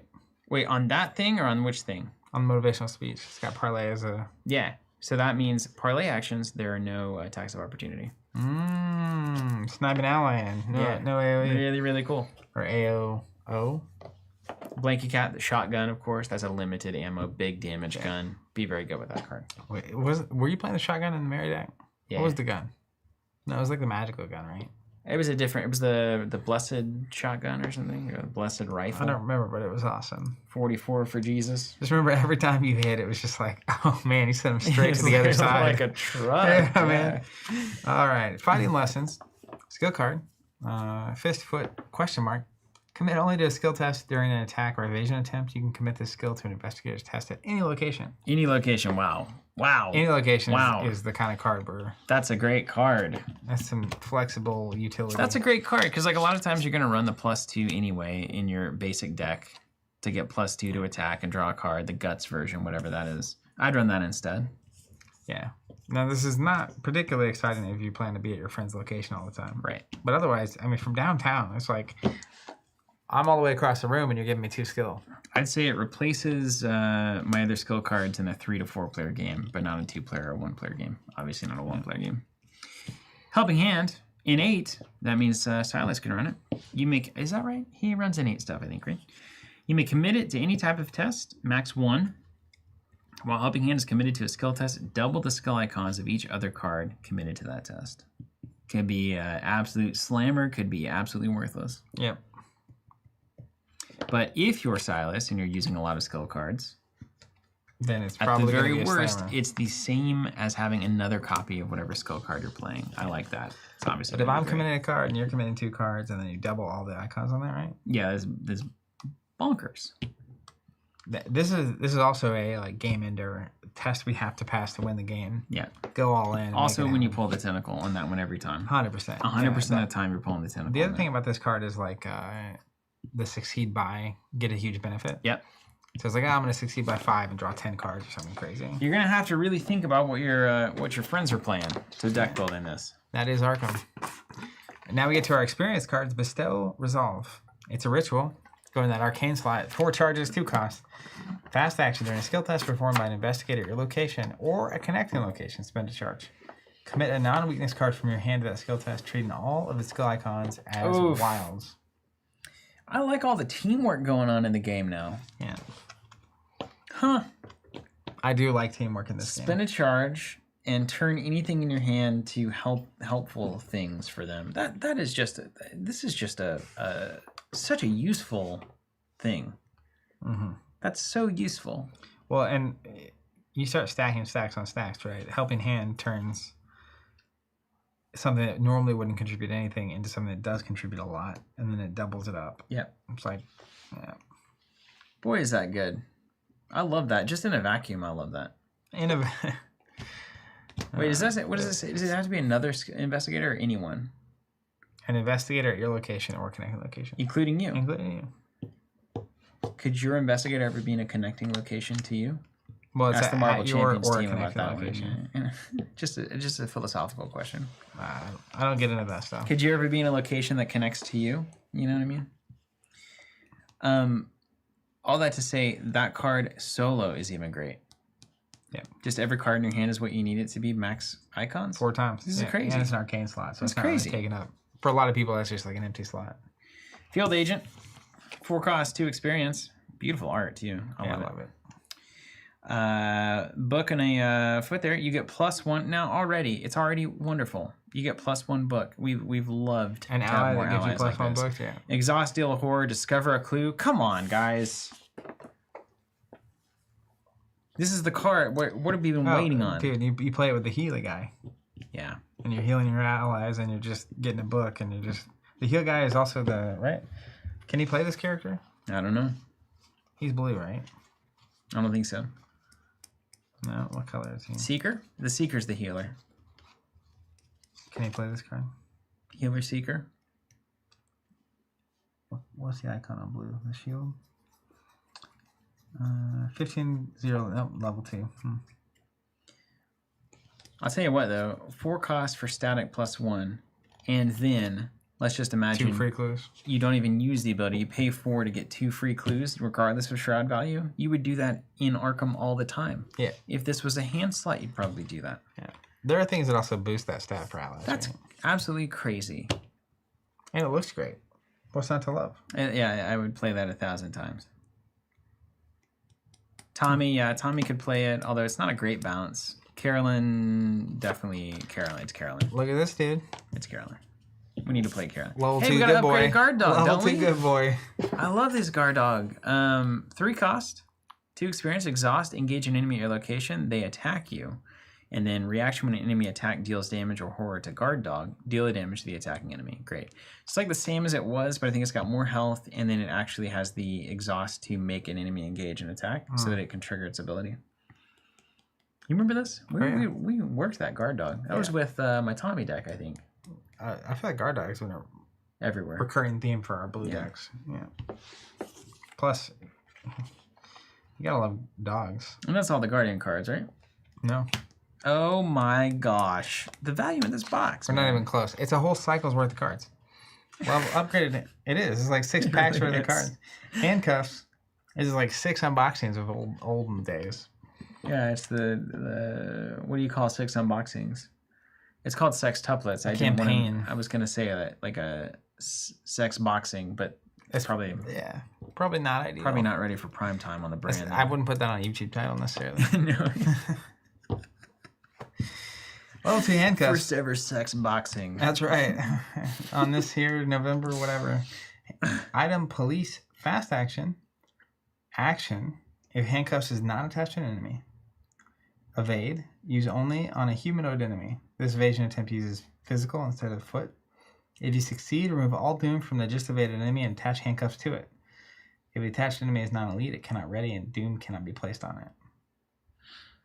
Yeah. So fast action. It's a card for a type of player.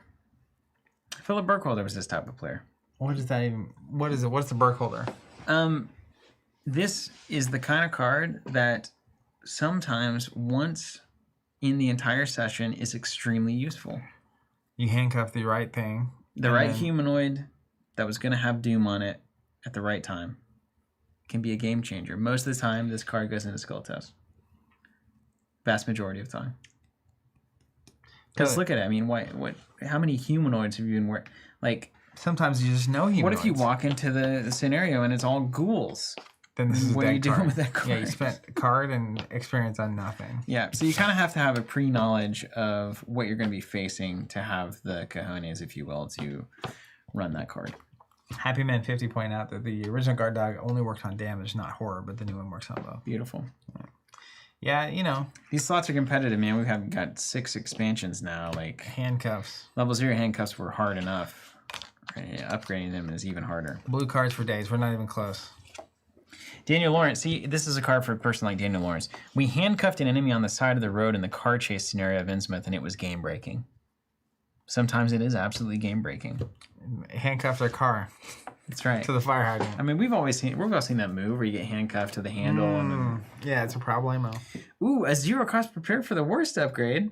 This is our favorite. Choose an investigator at your location. That investigator searches the top 9 for a weapon, adds it to their hand, or plays it and shuffles their deck. You used to just add it to your hand. Now it's a 0 cost. You can give it to somebody else, and you can play it when you find it. It's always been 9 cards? Yeah. I think it's 9. I don't, it was either 9 or 5. I think it was 9. I wouldn't play it at 5. Matt Cole's pointing out ghouls or humanoids. My one example, Matt, okay, you got me. He got you, man. He pinned you on it. What if they were screaming Biyaka Backies? I don't know. What if Biyakis? What if they're Biancas. worms or ghosts or spirits or witches? Now he's going to tell me ghosts are humanoids, which most of them or creatures are humanoid. Or Cthulhu. Right. Ithians. Is that the thing we got turned into? Yeah. They're the worst. Yeah, we don't like those. Martyrs of Vambrace. Is that little star next to the name mean unique? That's right. Remnant of the Unknown, 2 cost. Asset. Item, charm, armor. 2 life and sanity. +1 skill value while resolving revelation abilities on encounter cards. That's the ones you gotta solve. Reaction after another investigator location draws a non-peril encounter card. Before resolving that card's effects, exhaust Martyr's Vambrace. You are considered to have drawn that encounter card instead. It's incredibly good. And then you get +1 if it happens to be a revelation. You kind of got to have the right investigator with these kinds of cards in the game to run a few of the other investigators in the game that have a brain of 1. Because there are some campaigns you will just die to the dice rolls. Yeah, and then you got to protect them at all costs. Yeah. Dig it. And of course, it's worth it, right? Oh my goodness, we still have another blue card after this. No, we don't. And you're not going to believe what it is. Girish Katakia, ICPC Punjab Detective. Ally Police, 3/3, good stat line. May be assigned damage and or horror dealt to other investigators at my location. And fast action during a skill test being performed by an investigator at our location. Exhaust, they get +2, and if it's successful, heal a damage or horror from Girish Katakia. Wow. Or Kadakia. This is just universally good ally. There's really nothing more to say about this. It's a static +2 every round. Static, things are good, and he's going to stick around. He's going to soak a lot of health for you. Wow. And make your tests better. Yeah, man. He's MVP. It's just straight up vanilla ice cream. I mean, it's the best. It's just great. He does cost 4 experience. Yeah. So. Yeah. But if you're ever a guard and you're thinking, I don't know what to do with this character, just buy that. Buy this. Yeah, buy that. You ready for the finale of the Guardian cards? Yeah, is it a backpack? Ever Vigilant. Oh. 4 experience. Cool. One at a time investigates your location as a group may play up to 4 assets in total from their hands, reducing the resource cost by 1 each. It's a group affair. Used to, it was 0 for 3 items from yourself. But now it's up to 4, and it's all the investigators. That's pretty cool. They took a lot of the standard cards and made them friends. Slightly better, but cards. also applicable to friends. I don't play Arkham for the friendship. So the thing about this that's so good is it's a tactic. So what's the plan card that you get 3 cards? Yeah, stick to the plan. So you get one of these. You definitely have it every turn. Yeah. Right? Start of the game, every game. It works, right? Like this. Yeah. You play the first action. The bummer normally is when you draw your hand and you don't have 3 assets. Right. But now that it's shared, especially imagine like a 3 or 4 player game. Yeah. There's going to be 4 assets in those hands. It's unbelievable in a 4-player game.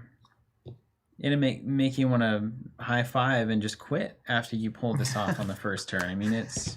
We did it. Suddenly all of us have all of the gear that we need in play. And it saves 4 actions. For save 4 actions. 4 actions. And then the butler's like, and then you take a free win? Yeah, and why don't you just get a free? It's crazy. Yeah, that's good. I haven't played in a while, but I know that's good. Yeah, that's just the new normal. All right. Well, we are about a fifth of the way through. We've got, what, about 30, 45 minutes? Depending on how much we want to suffer. Life is suffering. Buddhist over here. 2-cost asset, alchemical distillation. It's a customizable... Oh, God, we got to get through the customizables, too. It's 7 cards in 1, man. It's 7 in 1. My body. Which is good value for players. Yeah. You can tell... We really haven't done unboxings in a long time. That was like our lifestyle for a minute. Yeah, but it was 1 pack, though. It was. It was bite done. Size. We'd be done right now. And we used to call in people who just hung out at the store to help every now and again. Randomly. Yeah. There's 4 of us at a table talking about a singular card. Yeah. Nothing but quality thoughts. But you can tell the value in the release by like we're this far Like, there's so many cards. There's so many cards. It expands the game tremendously.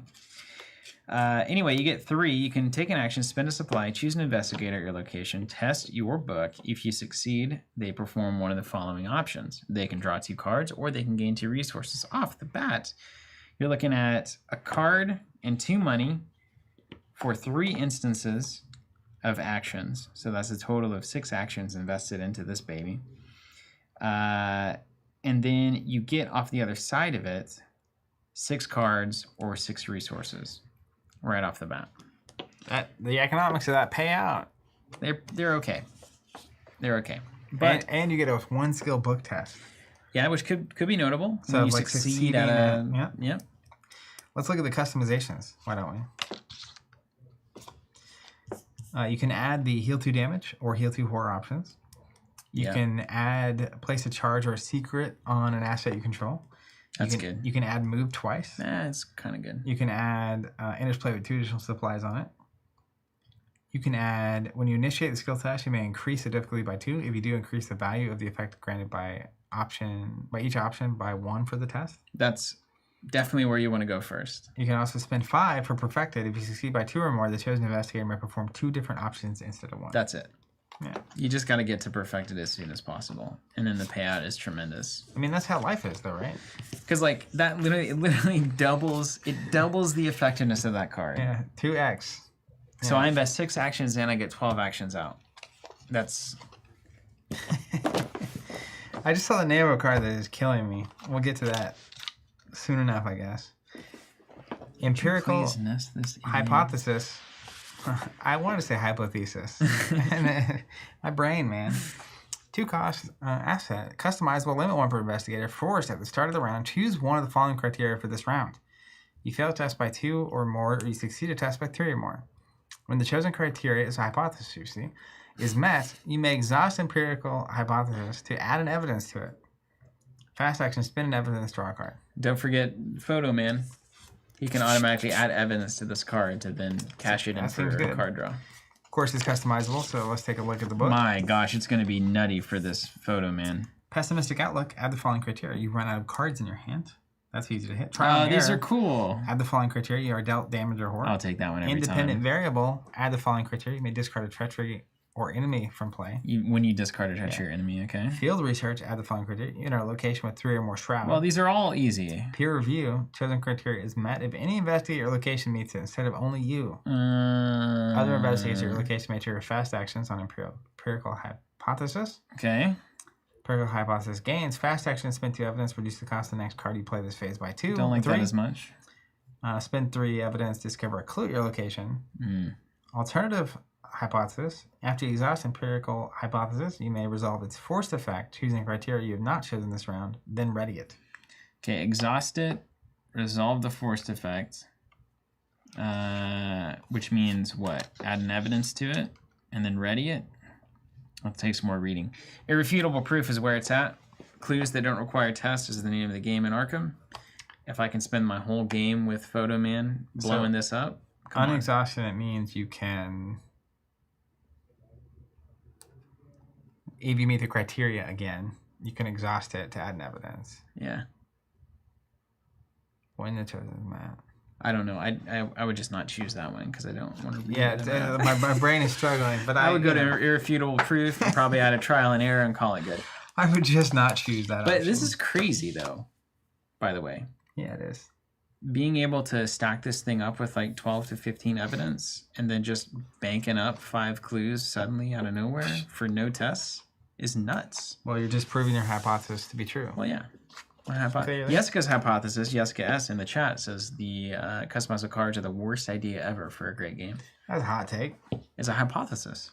But can you back that up with evidence? Clearly, this is an objective standard we can prove. I mean, your beliefs about whether or not something is a good or bad idea for a card game. There are some things that are objectively, the way Yu-Gi-Oh does card text is awful. But the evidence would say, maybe I'm wrong, because it's very popular. Is it objective? What does that even mean anymore? Just your opinion, man. Oh, I mean, literally means not literally in the dictionary. I hate that. So yeah, I'm not a rules guy, but that one kills me. Yeah. Words have to mean something, otherwise you're old fashioned. We're just blabbing. What are you in your 30s? Come on, man. The kids don't care about words. All they know is TikTok dances. That's the new language. It's like we're like bees now. We're just communicating through dance. Great. Which you and I will excel at moving into the next century. I mean, if you haven't seen Steve and I communicate via dance with each other, man, it'll blow your mind. Hips are the punctuation marks of this new language. You know, actually this weekend, I was talking with Jesse, and he was saying how notable the dancing at your wedding was when you started doing your set. Oh, really? Yeah. Jesse who? Aiken?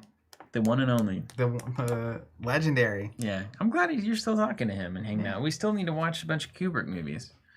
But life got busy. We were doing the Kubrick movie session for a couple of times. Jonathan and I went to his house. I was like, I have no idea what you're talking about. But yeah. That was really fun. We watched a couple. We're going to watch the whole catalog. And then I think Pandemic and Children. I mean, those. They did have choose your favorite. Yeah. The Raven Quill. Item relic upgrade. Customizable. When you purchase the Raven Quill, name a tome or spell recorded on your upgrade sheet or on its upgrade sheet. Attached to a named asset you control when you play it. This is crazy. There's so much to understand about this. When you resign or the game ends. Call me old-fashioned. But I like my cards. Can you dance this card for me, please? I like my cards to say what they do on the card. So you know what this reminds me of, actually? I'm gonna be totally candid here on a few levels. Yeah, sit back. This is gonna be the old man speech. Do I even want to go here? Is it worth the energy? Back in my day, we put the novel on the card, not on a separate card. So it reminds me a lot of the Star Wars CCG, actually, and it's like cards that reference cards. Yeah. And so like when you're deck building and you've got like your objective that is the insignificant rebellion card or whatever, it's like all right, when A, B, and C are in play, yeah, this happens, and then it's like, okay, well now I need to read A, B, and C, and you read A, and it's just okay. To put A into play, you actually need F, G, and H. Right. So then all of a sudden you're down the line, but then not only are you down the line, by the time you actually like get all the way to the end, it's like 57 of your 60 cards. Yeah. Are literally, it starts with it's suddenly like you're moisture farming. It's just this one card, right? Insignificant Rebellion. You're like, oh, this looks fun, cool. Yeah. And all of a sudden it's like it's built to 57 card deck. Yeah. Miller CCG kind of does the same thing. It's like you pick your victory points, and it dictates 80% of the cards that have to go in your deck. This isn't really doing that. It's not necessarily, that vibe of like it's this string of things. Yeah, it's like for me to appreciate what this card might do to take it as a level 0 character, I've got to have an entire appreciation of what all the customizations could be and how this is going to play with my upgrade plan on the side. I mean, which kind of you had to do anyway to a degree. God forbid you have multiple customizable cards in the same deck. Oh, you know Hodovec does. I mean, I need a star chart. He's probably got only customizable cards in his deck. I will say, I don't know how many campaigns we are in, but we're in a lot.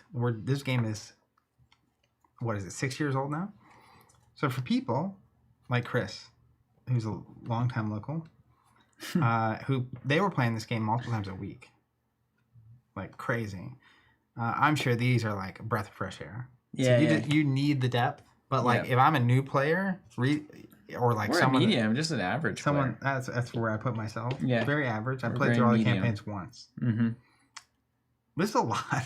Yeah, I probably would maybe just avoid them out of the bat, out of the gate, except the axe. Oh, you clearly really run the axe. And then I mean, it says 3 damage on it or whatever. You gotta run that. That's appreciable. Anyway, all right, so let's take a crack at this. The Raven's Quill. Okay, when you purchase it, you name a tome or a spell asset. And then when you resign or the game ends, either mark a checkbox on the Raven's Quill upgrade sheet or reduce the experience cost to upgrade the attached asset before the next scenario by 1. So you name an asset, and then if the asset is in play when you draw this card, you pay 3 and you put it on the asset. So you've marked it. You've completed the mini quest. On the customizable thing, it has a slot here that says tome or spell asset, and a slot for it. Like you can literally write in what the name of it is, So when you purchase it, you name in the tome or spell, right? Okay, yeah, that it attaches to. And then it says attached to a named asset you control. So and you have to draw this to do this, right? It doesn't come in at the start of the game. Okay.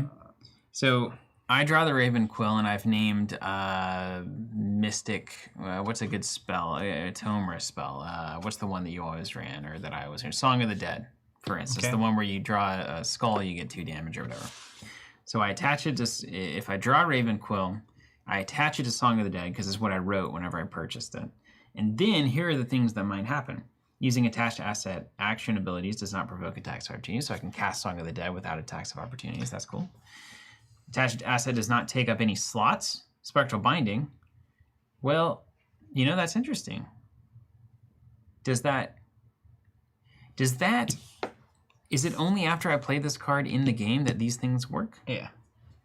Now, also, weirdly, it says attached to a named asset. It doesn't say attached to the named asset. So is a named asset named on this card, or is a named asset any asset with a name? Oh, right. What is an unnamed asset? It's got to be the thing on the card, right? It's got to be. It can only attach to the thing that you named. It's the Raven's Quill. Listen, I love ravens and quills, so I'm inclined to want to like this card. All right, other things that might happen, you get +2 skill value while performing skill tests on the attached asset.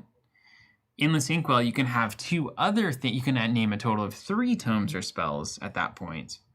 And then any of those 3, you can play this on. Okay, you're getting a little more interesting. Makes sense. Energy Sap, the Raven Quill gains fast action, exhaust it, move a secret or charge from an asset you control to attached asset.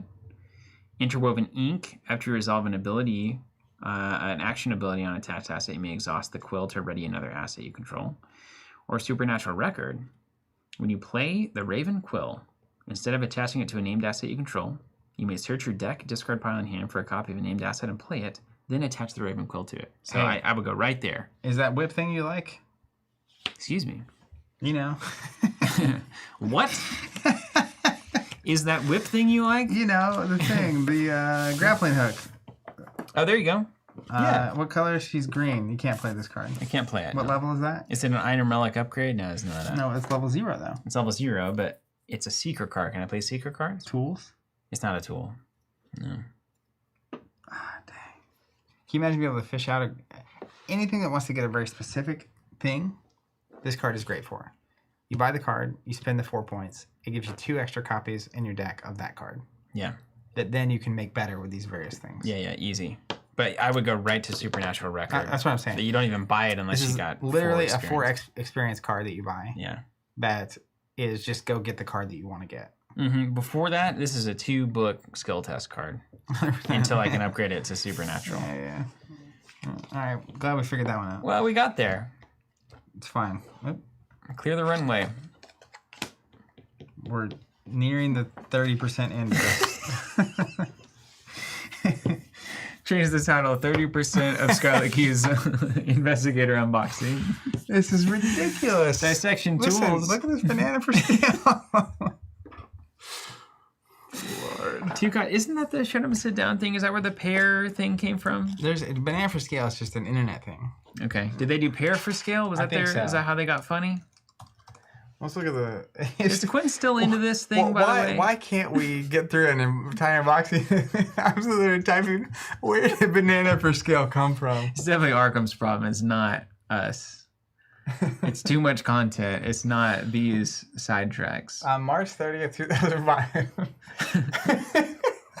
Hold on, I'm going to zoom out for this one. Please give us the full take on this. For historians and knowledge seekers, you see. On March 30th, 2005, a photo of banana was placed against a TV set that was posted on the blog Rock Dog Designs with a description explaining the TV was for sale. This is a real thing? I didn't realize this was so real. Yeah, dude, banana for scale. That is a funny image that you're looking at over there. I don't know how big the screen is. We're moving and I can't find the tape measure. This is better than I expected. So we only had a banana. But I do have a banana. For scale, period. For scale, period. Oh, wait, my husband says it's 19 inches. Oh, well, I'll leave the banana for interest. Please be interested. That's so good. And then it just took off from there. Okay, of great. course. Yeah, banana's not a great scale object, honestly. Oh, I just wasn't. I remember seeing that a long time ago, but I didn't remember how funny that was. Yeah, that is. I don't have a tape measure, but I do have a banana. Banana. Patrick Dunham has standard reference pairs that showed up a sit-down version of that. Yeah, That's makes why sense. they have a whole pair brand is like built in the around it, logo. and they have it in the logo and everything. But I think it came from the joke. I don't think the logo started as a pair and then became a joke. Yeah. The joke became the logo. It would be like Apple. I get what you're saying. Right. You think the I don't think Shut Up and Sit Down started as a pair branded company. You think the pair showed up and was as a result of their own memification? As a result of the inside joke. Yeah. Can we get a Phoenix for scale? That would actually be less helpful. It's like a shape of the city of Phoenix instead of an actual bird. As a mythical bird, it's Phoenix for scale. Experts are undefined on its height and width. T-cost asset dissection tools. Let's go back to the tape here. Get through the next 31% of this. After an enemy at your location is defeated, place one resource on this card as evidence. Defeat an enemy, gain some evidence. I like evidence. Well, it's a Hawkeye folding camera. 1 evidence plus 1 foot. 2 evidence plus 1 fist. 3 evidence plus 1 sanity. Love it. And then you can use the evidence. Yep. And then rinse, repeat. And this isn't even customizable, so we like it all the more. Yeah. Yeah. Simple, straightforward. Yeah, this is great. Evidence stacking. It's good stuff. Next, we get the Grim Memoir. Memoir, yeah. 3 cost Memoir. asset. 4 secrets when it comes into play. Item tome. I love tomes. Now we can put the Raven's Quill on this guy. Keep that in honestly, mind. You want to rid the Raven Quill from your memory? You know, they're definitely, it's like Aesop's Pawn Shop and Netrunner. I was always trying to make use of it. Yeah. But that was simple. It turns every card into 3 money. Yeah. This is like Raven's Quill is going to go back into the recess of my brain, and I will not reference it ever again. Yeah, we'll always pass Close over it. the Raven, never more. Maybe that's the joke. I'll never run this. 4 resources. Spend a secret. Investigate. You get +2 book for the investigation. If you succeed by 2 or more, you may draw a card. So this is a 3 cost, 4 time only. Yeah. +2 book that lets you draw a card if you succeed by 2 or more. But there are a number of secret cards that add secrets to things. So you can continually buff this up as a constant +2. Yeah. That draws you cards. +2 on a draw. I mean, that's a fantastic asset. Yeah, there's nothing more to say about that. How about these research notes? 1 cost. Item Tome Science. After a player card ability places 1 or more of your clues on your location. Now, there are a lot of good things in the Seeker line that do this. You remember that old busted deck you had that would place clues back on locations? What's the ally's name? To pull them back off? So, Deciphered Reality was the Started card. with an M. But the ally would let me cancel a treachery card to put a clue if I put a clue back down. Yeah. And I would drop 1 clue on every location. Yeah. And then I would eventually decipher reality to get them all back. It's like Professor Mallory or Mallory. Mallory, I think it's it. Is it Mallory? I think it's just Mallory. It's up there somewhere. That was the Carcosa campaign. Yeah. Notable. The finale, so amazingly using that deciphered reality, is one of the best moments in my Arkham Best gaming life. experience ever. On it, just like the whole campaign building to that card, and then it just so clearly paying off was so good. It was beautiful. William T. Mallison. Mallison, yeah, right. We may see him soon, apparently. He might be in this very box. An upgraded version of my man, Mallison? Research notes. After a player card ability places 1 of your clues on location, place that many resources on research notes as evidence. So you put a clue down, you get it 1 as evidence. Test 0 book. For each point you succeed by, you may spend an evidence to discover a clue at your location. Oh my. That's an excellent card. This That's what we call that. Crazy. This is photo. 0 experience. Item Tome Science. This is what You photographer. can get it with a backpack. This is what photographer. Clearly. So backpack is what the Aesop's Pawn Shop of this game for me. Yeah, you can find stuff. Yeah, Makes 100%. You all can make cards use worth of all having. cards that are not usually that good. This is crazy. Ignore a shroud. Do this. This is nuts. Yeah. With the photographer particularly, just dumps evidence here and then all of a sudden takes 5 clues off of something. I'll take those. That's good. Yeah, super good. 5 out of 5 stars. And it's going to work with the Mallison deck too, of course. Next up, Bizarre Diagnosis. 0 cost event. Looks gross. Place 1 of your clues on your location. Then you may heal 3 damage from an Investigator ally asset at your location. Is it fast? No, but it works with research notes. Mm-hmm. Put a clue down, heal 3, and then... Gain an evidence. Man.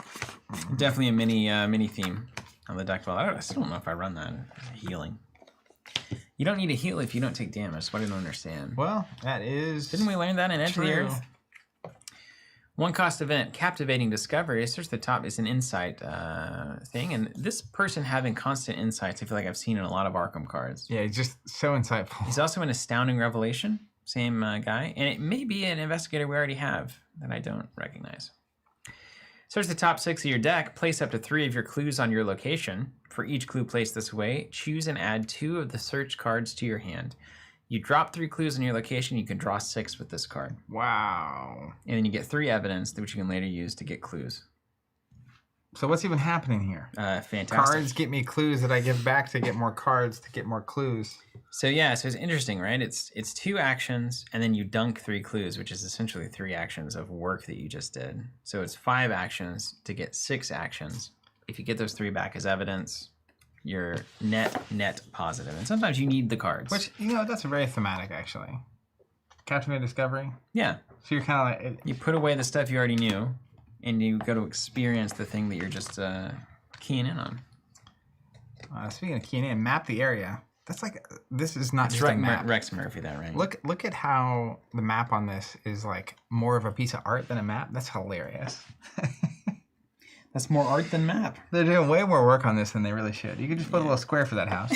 Map the area, insight, tactic, investigate, 1 cost. Add your brain or foot to your skill value for the investigation. If you succeed, instead of discovering clues at your location, attach map the area to it. Limit 1 per location. Reduce the difficulty of all skill tests at attached location by 1. That could be an absolute game winner. Why does Seeker get all the cards like this? You still get the clue from this, right? Yes. So no, it says instead of discovering clues. But you do add. But is it worth it? Well, let's just imagine there's like the final boss or a big boss in a room, right? You remember these situations we've been in? Or it's like a room where like there's 6 clues and it's a 6 shroud and like the team can't handle it. All of a sudden you lower the difficulty of everything by like 5. Or is it just 1? Is it 1 per? 1. Just 1? Ah, Zach, no, that's what I was saying. Less hot on it. I thought it was scaling. Yeah. Guess I need to read the card. I'm sure there's a great use and purpose for that, but my brain is failing to acknowledge it. How about analysis? Practice. Now this goes well. There's that. Remember the practice event or the skill deck that we had? Mm-hmm. It was all about practice stuff. It's basically like a Mike Gundy all about practice deck. No, wait, who was the guy that did the game? LeBron? Was that like? I'm talking about practice. I'm talking about the game. We're talking about practice. You know what I'm talking about? Basketball? I have no idea what you're talking about. You're crazy, Zach. You're crazy. I'm talking about practice. Where the player in question missed a practice because they were... Dennis Rodman? No, it sounds like a Rodman play, but no. No. He missed practice because he was... off gallivanting, and I can't believe you don't know. And they go to find him because they're like bringing him back. So I can't believe you don't know this. Allen Iverson? Yeah, is it Iverson? I'm talking about practice. It's just us looking up like memes. Iverson, yeah. Allen Iverson. Yeah. We talking about practice. I don't know that. Because he missed practice. That's hilarious. I can't believe you don't know that. That's just so sad. This is exactly the kind of thing. Damon saying, you talking about practice? Yeah, we're not even talking about the game. Analysis. After revealing a chaos token for this skill test, you may place 1 of your clues on your location to cancel that chaos token. Return to the chaos bag. Reveal a new one. I kind of like these cards, but I also kind of don't. Cancel the chaos token. Reveal a new one. If you have the card we saw earlier, you get the free thing on it, and then off to the races. Yeah, but reveal a new one. Yeah, but you know, sometimes it's like bad. Sometimes it's real bad. Can you cancel the auto fail? Yeah. Yep. So, you know, what are the odds of seeing autofill twice in a row? Wait a minute. Wait a minute. You may do this any number of times. After revealing a chaos token for this skill test, you may place 1 of your... Oh, you can keep placing clues over and over and over. You can keep pressing the button. Okay, that's better. Yeah, and it's a skill card, so you contribute it to the test. Yeah. And then you just have this little insurance policy. You have a little lever that you can just dump clue, dump clue, dump clue. Don't mind it. That's quite good. Don't mind it at all. We halfway through? No. Or maybe a third. Item clothing science. Lab coat. 2 cost. Oh, dude, this could be our cardboard chemistry slogan. Yeah. 1 health, 1 sanity. Reaction: when you would fail a skill test on a secret card by 1 or less, exhaust lab coat, you succeed by 0 instead. Okay. Yeah, acceptable. So your... That's really nice, actually. Yeah. Your fingerprint kit, for instance, that's a thing you don't want to fail, and you often do fail it by 1, from my experience. A lot of times when you fail by 1. Yeah. Yep. Yeah, I like it.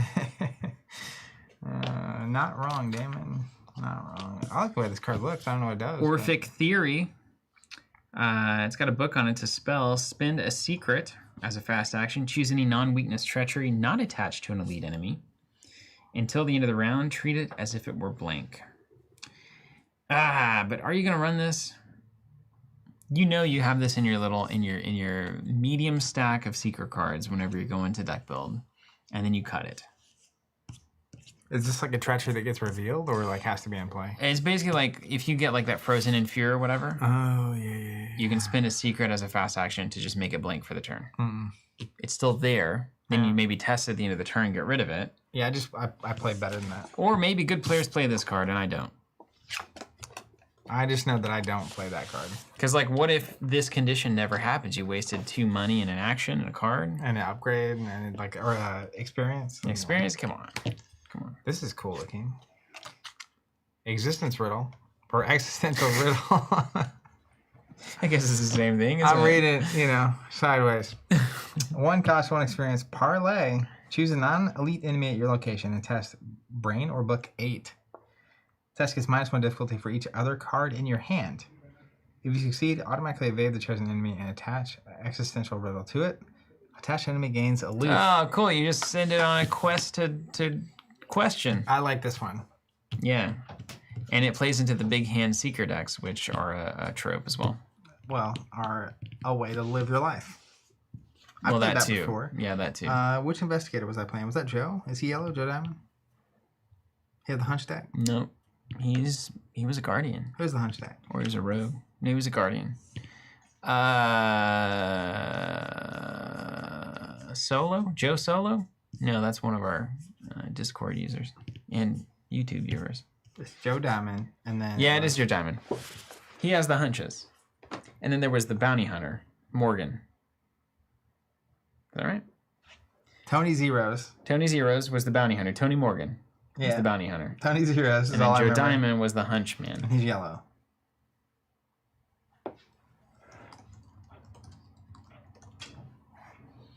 He's totally yellow. Okay, you got him. Yeah, look at him. And he had the hunches that would draw him cards. He would often... Yeah, I played the big hand deck. Right. Yeah, Okay. This was... Nailed it. Anyways, I like this card. Yeah, it's super good. I like that idea. Yeah. I mean, it's not super good. It is good. It's okay. Oh my goodness, I see him. There's Anton. I mean, it was Anton. Anton himself. 1 experience, 0 cost event here. Guidance. Choose another investigator at your location who has yet to take their turn. During their turn this round, the chosen investigator gets +1 to each of their skills and may take an additional action. Playing guidance does not provoke attacks of opportunity. So you pass your action to somebody else, and they get +1 to each of their skills while taking that extra action. This is actually a remarkably useful card. Guidance used to be just pass them your action, I believe. Now it's passing them your action with +1 to each of their skills. That could be really good. There's sometimes when this is like super baller. You need to get 4 clues on 1 turn, or you need to make sure you get 3 of the clues. Or your fighter needs to kill the thing, and it's close. It's not guaranteed. Yeah, that's a really good card. Yeah. All right, now let's get to the card we've been waiting for. There's Anton. Dr. William T. Mallison, working on something bigger. 1 cost, 2 experience. Ally Miskatonic, 2 health, 2 sanity. Reaction: when an investigator draws an encounter card from the encounter deck, exhaust Dr. William T. Mallison and place 1 of your clues in your location. That investigator draws another card from the top of the encounter deck, chooses 1 of those 2 cards to resolve, and cancels and discards the other. I don't remember the old one. I think the other one just put it on top of the deck. Okay. And then you drew a new one? Well, that wouldn't work, would it? I don't think you drew a new one. An investigator draws an encounter card and places 1 of your clues. The investigator draws another card from the top. Or just discard it and you drew a different one. I think that's right. I think you just got a random one. Now you get 1 of 2 from the top. Okay. For 2. He's so good for 1 cost. He maybe has less cost, too. Maybe it was 2 or 3 last time. Huh. Fantastic. Okay. Deciphered Reality is still one of my favorite cards. That's the old... PMK, that's a good point. Yeah, +1 to their whole turn off guidance. That's really actually even better. Press Pass. Hey, it's a Gen Con joke. The old Malison was only for you. Oh, well. Yeah, again, friendly. Friends. Friendly neighborhood Yeah, Malison. friends. Press Pass, 4-cost asset, 2 experience. Item Charm. Somebody could take Charms of the new Investigators. I forget which one it is. After spend 1 or more clues, or place 1 or more clues in your location, exhaust it. You may take an additional action during this turn. Or on your next turn, if it's not currently your turn. Why is that in parentheses? That seems important. That's critically important. It's critically important. Anyway, this card is bonkers. Yeah, it seems good. It's incredibly good. Free actions are worth a lot. I'd run it. Surgical Kit. 2-cost experience. Not sure what calls for that pronunciation of surgical kit, but I'm here for whatever that is. You want me to tell you why it happened? Because we're 22 months later and I still have Invisalign in my mouth. Oh right, yeah. It's such a you got duped, man. I got bam. It's almost over, officially. Well, you've said that many times though. Yeah, this one I went to a higher power. This one's almost over. The Lord. I have said prayers to this Invisalign. Anyway, so my tongue caught on my Invisalign, and then I had to pronounce it weird. So here we are. Surgical, see, it like gets caught when I'm trying to say it. Surgical Kit. 2-cost, 3 experience. Item Tool Science. 4 supplies. Reaction, when one of your card effects heals damage from an Investigator, spend a supply. Either that effect heals 1 additional damage, or you draw a card and heal Horror. 2 actions heal 3 damage from an Investigator or ally asset at your location. Wow.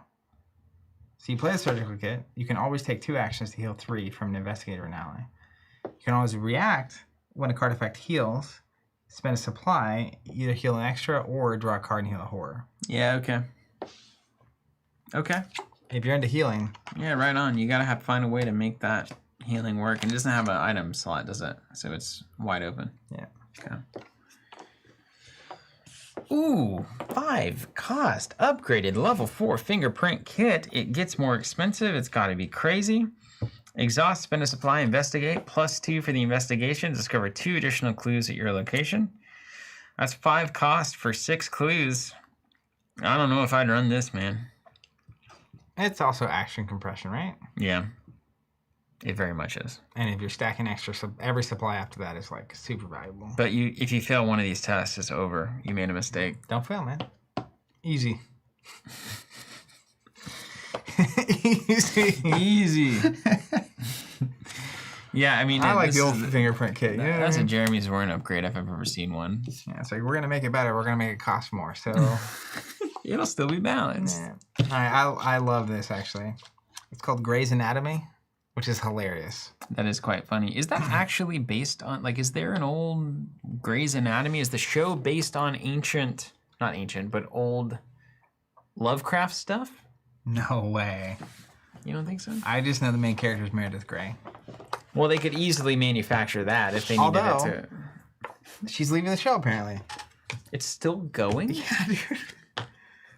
Has it been going for what, 25, 19 or 20 years is now? what's happening right now. It's the next Simpsons. Goodness gracious. Yeah, it shouldn't be, though.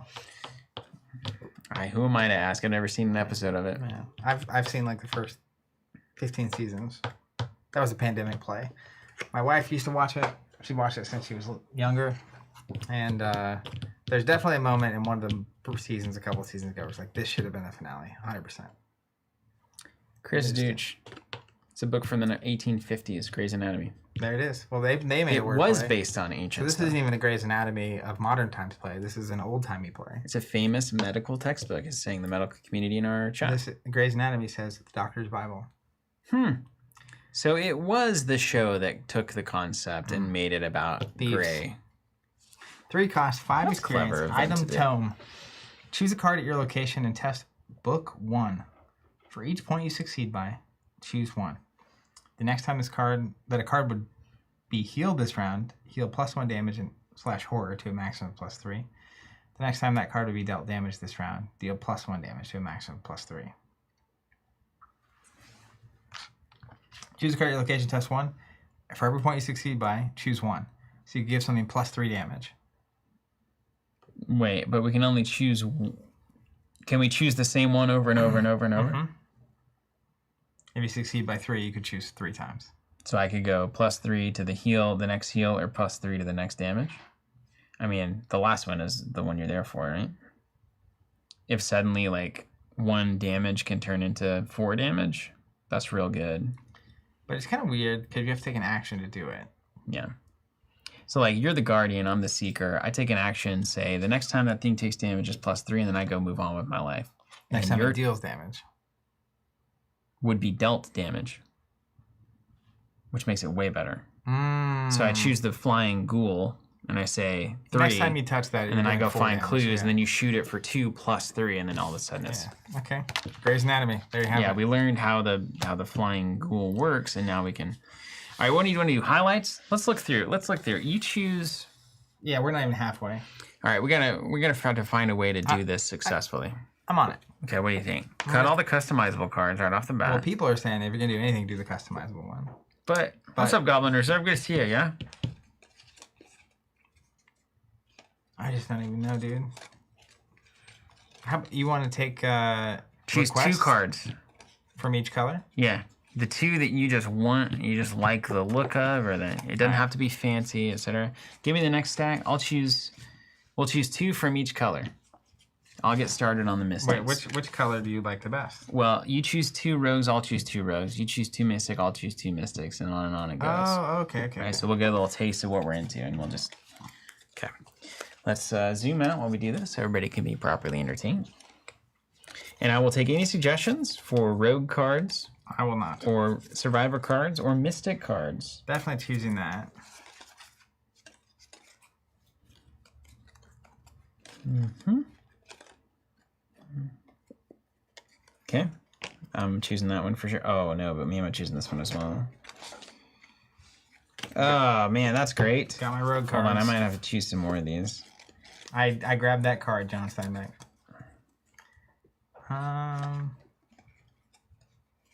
What?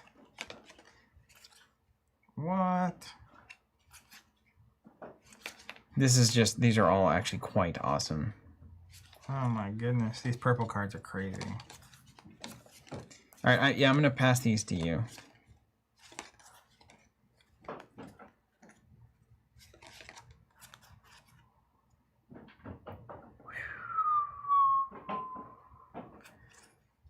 You gotta choose this one. Oh, and the old keyring got an advantage? An upgrade? Oh, this is a beautiful card. All right, I chose 4. I'm sorry.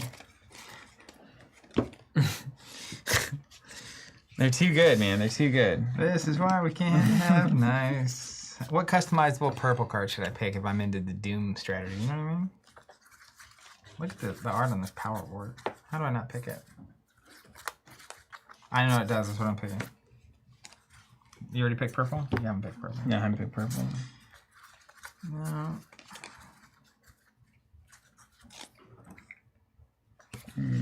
Let's take this guy. That seems good. Oh, dude, how do I not take that card? Did you see the upgraded baseball bat? No, I didn't see that yet. Oh. I didn't pick it. Maybe I didn't. Maybe I won't see it.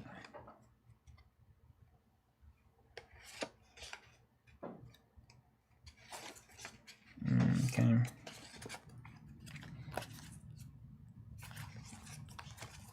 All right. You know what? I'll take it. I'll do a little customizable. Yeah, I'll do a little customizable. Yeah. I'm gonna take that hyperphysical shotcaster was.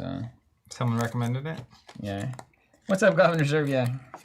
I love dropping in without checking the title. It's always so much fun to be lost. Well, just relax and let it all sink in. This phrase saying, just do the rest of the unboxing on TikTok in 10-second bits. I'm just gonna choose the ceremonial sickle because like that looks like a lot of fun. There's an upgraded version of it. Well, that kind of comes in naturally, I think, doesn't it? And then let's just do Astral Mirror. An additional action during a turn is going to be used to play an asset into one of your hand slots. Okay. With one Doom, attach it to switch it to. Okay, that seems.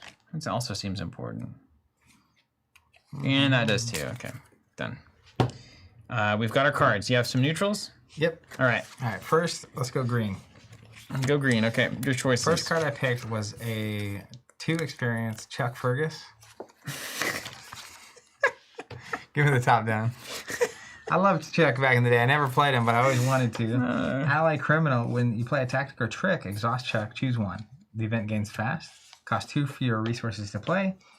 Or you get +2 skill value while performing a skill test during the resolution of that event. Solid ally. Let me see him again.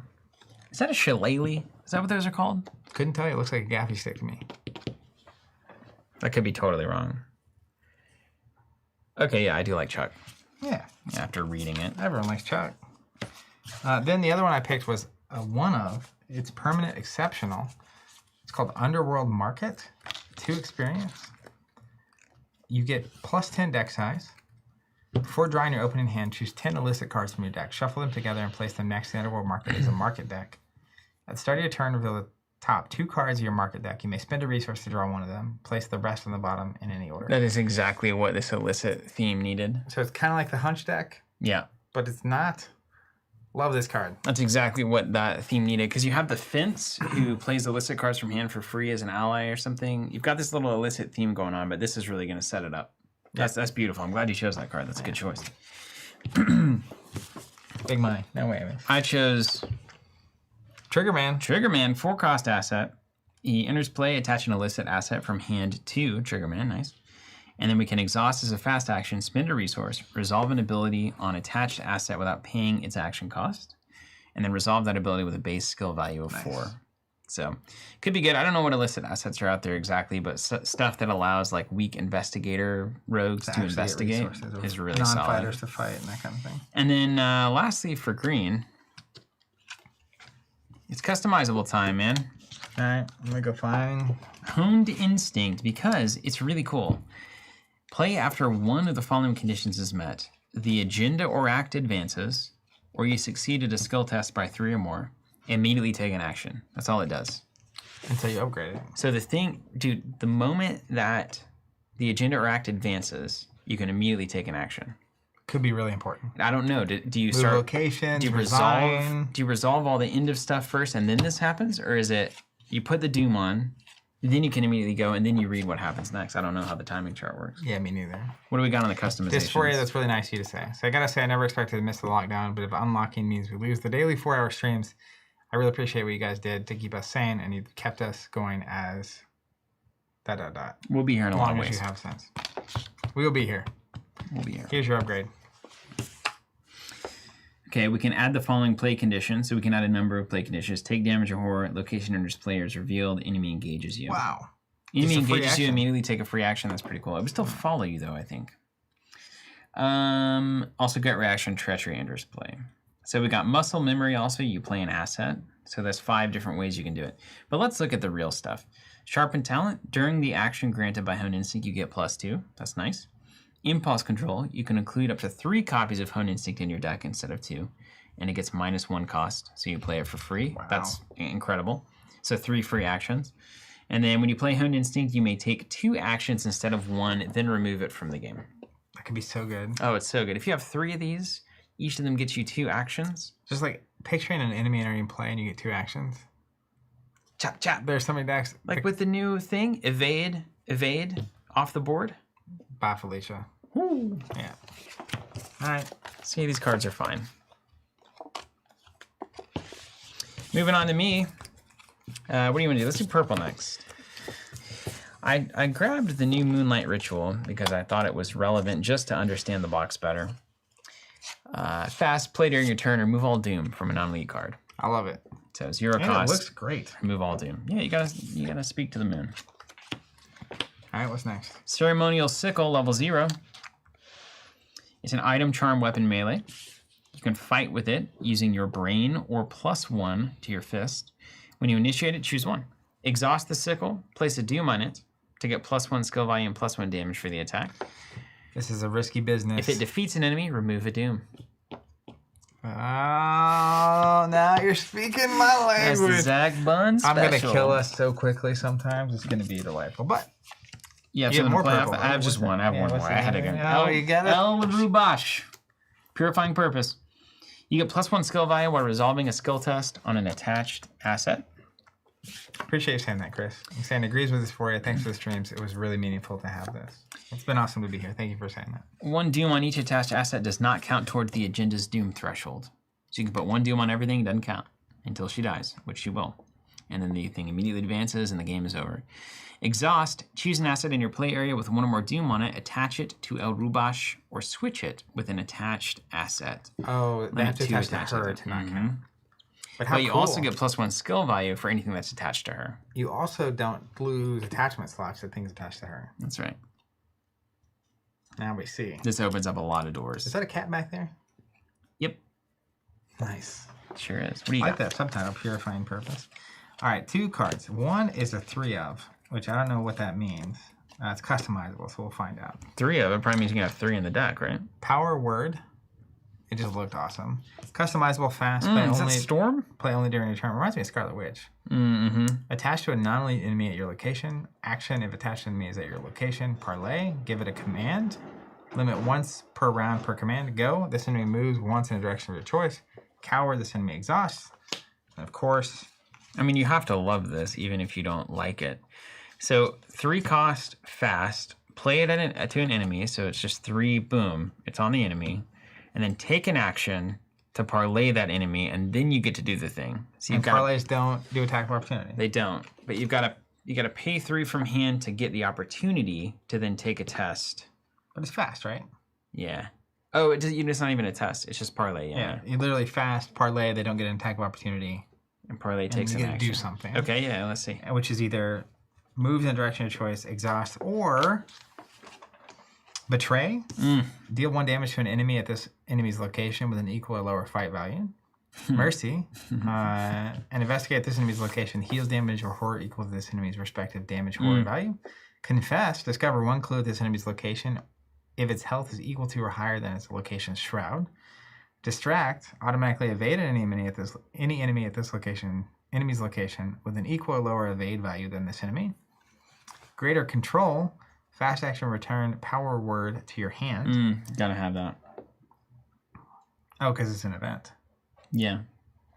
But you gotta put this on the monster, and then you can move it around, and then you can pull it back if it's gonna die or something. Bonded. You may activate the parlay ability on power word from up to 1 location away from the attached enemy. Tongue Twister. When you parlay with a power word, you may give up to 2 different commands. That's gotta be it. Thrice Spoken. You may include up to 3 copies of power word in your deck. When you give a command using 1 copy, also give the command to each other enemy with 1 of your copies of power word attached. So if I had a situation where I played 3 of these onto the board on 3 different monsters, and then I could give 1 parlay go, and they all move, they all attack, they all investigate. Wow. Of course, it's insane. Nobody's ever going to set that up. Someone might try. But here's where it's at, though. I think it's high health enemy that you use confess over and over and over again to get clues. You basically you use the double thing, you go move, get clue, and then it's not next to you, so at the end of the round it doesn't engage you or whatever. Yeah, so then it's like, and then just a little helper. Yeah. Next turn, move, get a clue. Move, get a clue. 100%. I think this is less like an upgrade everything, and more like you find a specific purpose. The tough part, of course, is that sometimes you're not going to see enemies, sometimes you're not going to see non-elite enemies. So, well, that's a brilliant moment for Arkham when you're not seeing any of those things. That's true. But it does happen. It does happen. PMK correctly saying, "Oh, the theme, it drips in the set," and that is #1 truth of a card like Power Word. That is probably the most thematic thing that has happened thus far. I like the idea and the way it looks. So you never know. Maybe I picked 4 Survivor cards. I couldn't help it. I have one other my second purple card. Sin Eater, 3 experience, permanent, exceptional. I love permanents. A start there and stay there. You Ritual. also like exceptional cards. Yeah, the 6 experience permanent. This can't go wrong. Fast action. Exhaust Sin Eater. Move 1 Doom from an asset you control to Sin Eater. Then either ready that asset or place a charge on it. Action. Remove all Doom from Sin Eater. Come on. This is too easy. That's too easy. They should have made Mystics have to work harder for this. It's too easy. You don't even. It's not even like a Runeblade card. It's not even the game anymore. It's just like, oh, here's the off switch. I would house rule. You can't play that card. May we never play again. All right, here we go. We got. Let's What get color are we our on? Survivor stuff. Red.